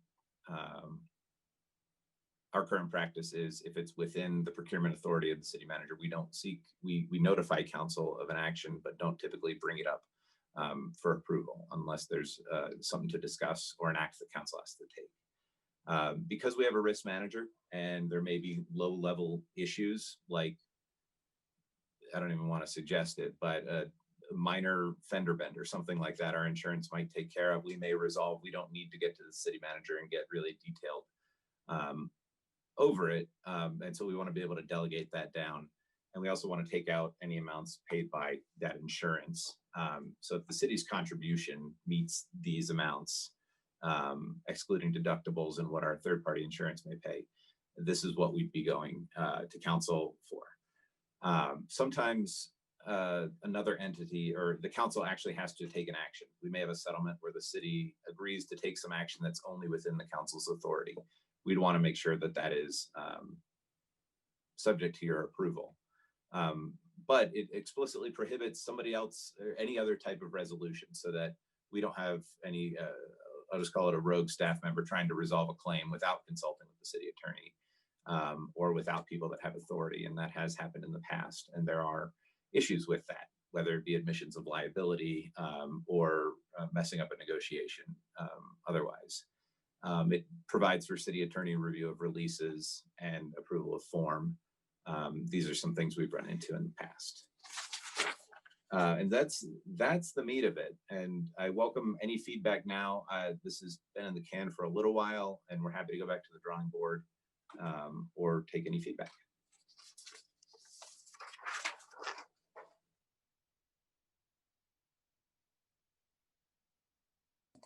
Does anyone on council have any questions or feedback for Mr. Sheasley?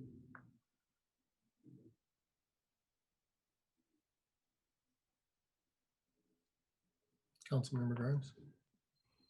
Thank you, Mayor.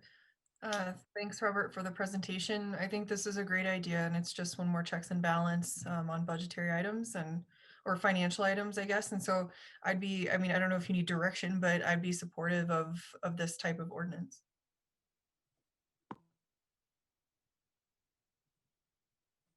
Thank you. Our plan would be to take it back for a last check-in with staff and do a final run through. Just if anybody has significant concerns with this or items they want to change. Otherwise, we put it on in the next couple of months for formal review.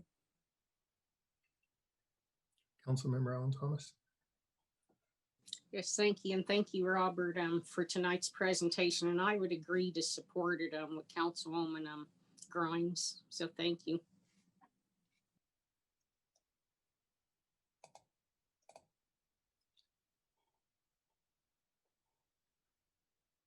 Any other Councilmember Noble? Robert, could you explain the first bullet point again? And then the dash. On this slide about settlement compromise, about council approval. So if the city is subject to litigation or there's a potential claim, and the settlement is involves a direct contribution by the city of over $75,000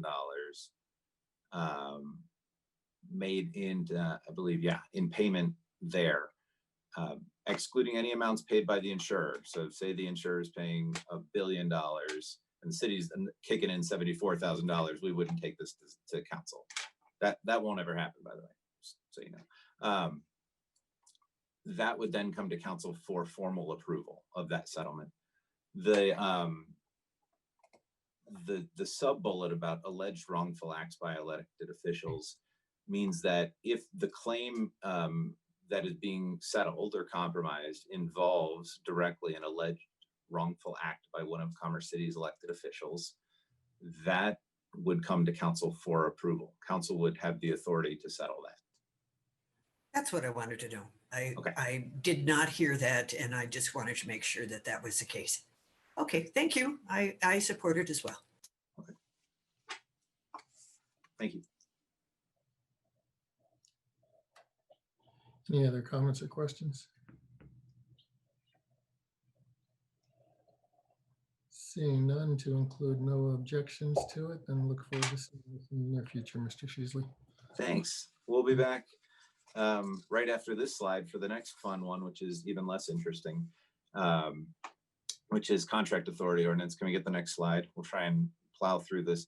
Basically, our code doesn't match our procurement policy, and it leads to a lot of confusion over some of our contracting requirements. And so we try to bring that up to speed since procurement policy has been in effect since 2014, and clarify more specifically when we have to go to council for approving certain items.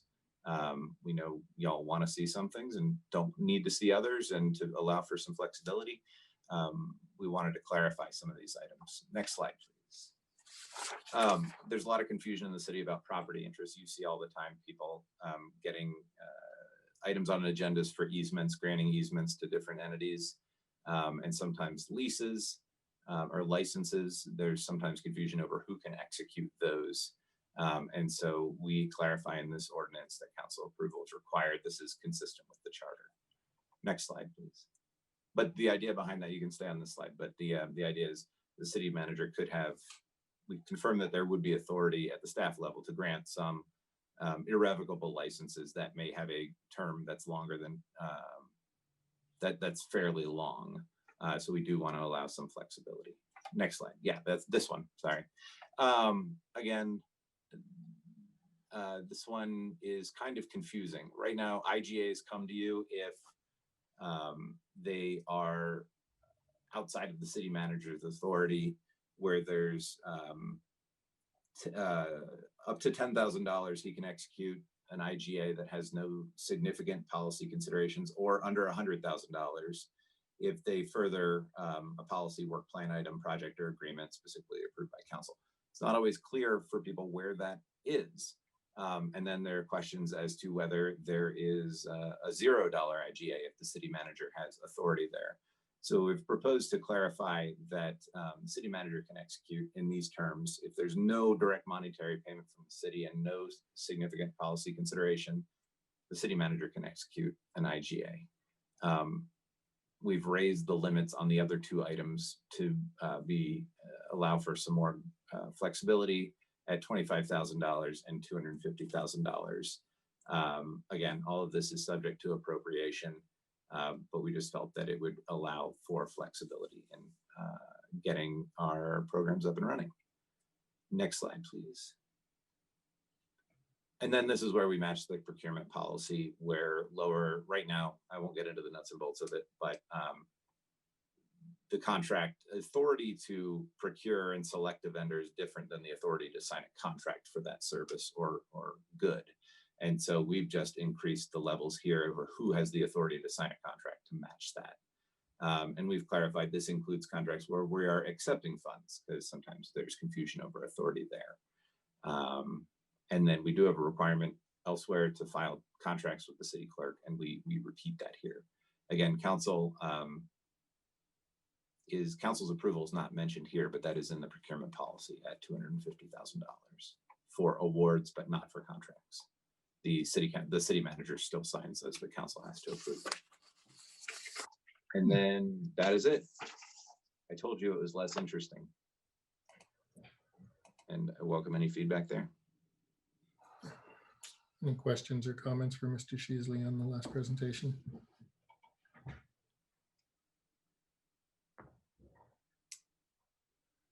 I can't imagine. Seeing none, looks like everybody is good with what you proposed. All right. Thank you all. Thank you, sir. Last item on our agenda is reports. Are there any council members have a report to make? Councilmember Noble. Thank you very much. I have been in conversation with businesses in Ward 4, and something has come to my attention. The discussion that we had earlier about ambassadors regarding COVID is sort of similar to what they're looking for. And that would be having an ambassador, if you will, or a navigator within City Hall to help the businesses do several things. One is comply with TCHD at the same time they're complying with our zoning, at the same time that they're complying with our rules, same time they're complying with the fees, and potentially applying for grants or anything else that might come up over time. And the reason that this was suggested is that even the more sophisticated businesses find themselves bouncing around and not knowing who they should speak to in order to get an answer to a question. So for example, you want to put something outside your business in order to give yourself more square footage. Do you have to go to the fire department to get approval? Do you have to go to the community development department to get approval? Are there departments within community development to give approval? What about if you put a tent up in a parking lot? Does that affect the minimum required parking spaces that you must have for your businesses? It's all very complicated. And it brings to mind also that we've talked a lot about economic development. when at the same time, what we also need to really be focusing on is economic retention. And that's to ensure that our businesses are successful here in Commerce City during this period. And it's not just giving them money or giving them grants, because some of them will get that, but they're trying to find a way to be sustainable and keep themselves on their feet, because any grant that we give won't get most of these businesses beyond a month or two anyway. So is there any interest among council members in having something like this for Commerce City so that we can provide service to our residents? And then, or perhaps my first question should be to Roger, do we have something like that here in Commerce City that can help the businesses who are trying to find their way through these very, very challenging times?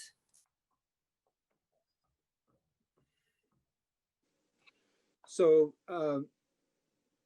most of the people that come into the Civic Center will stop at the city clerk's office to, ask some of the questions.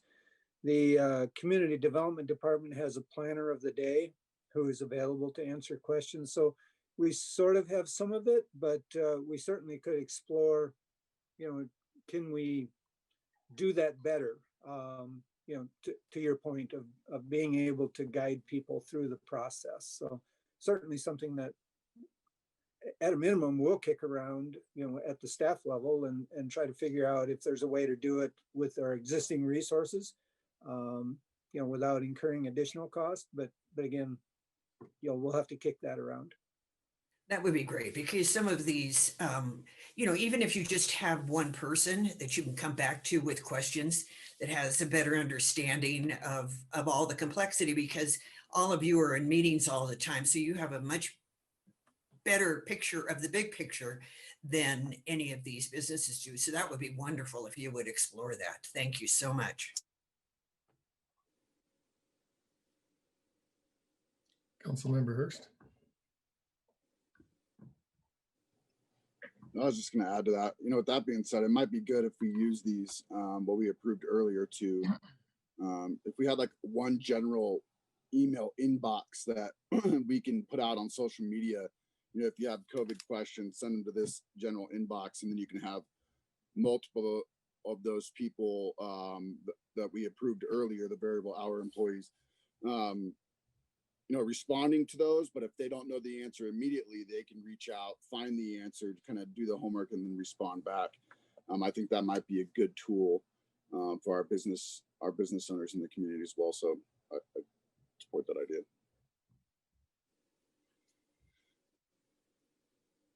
Any other council members wishing to make a report?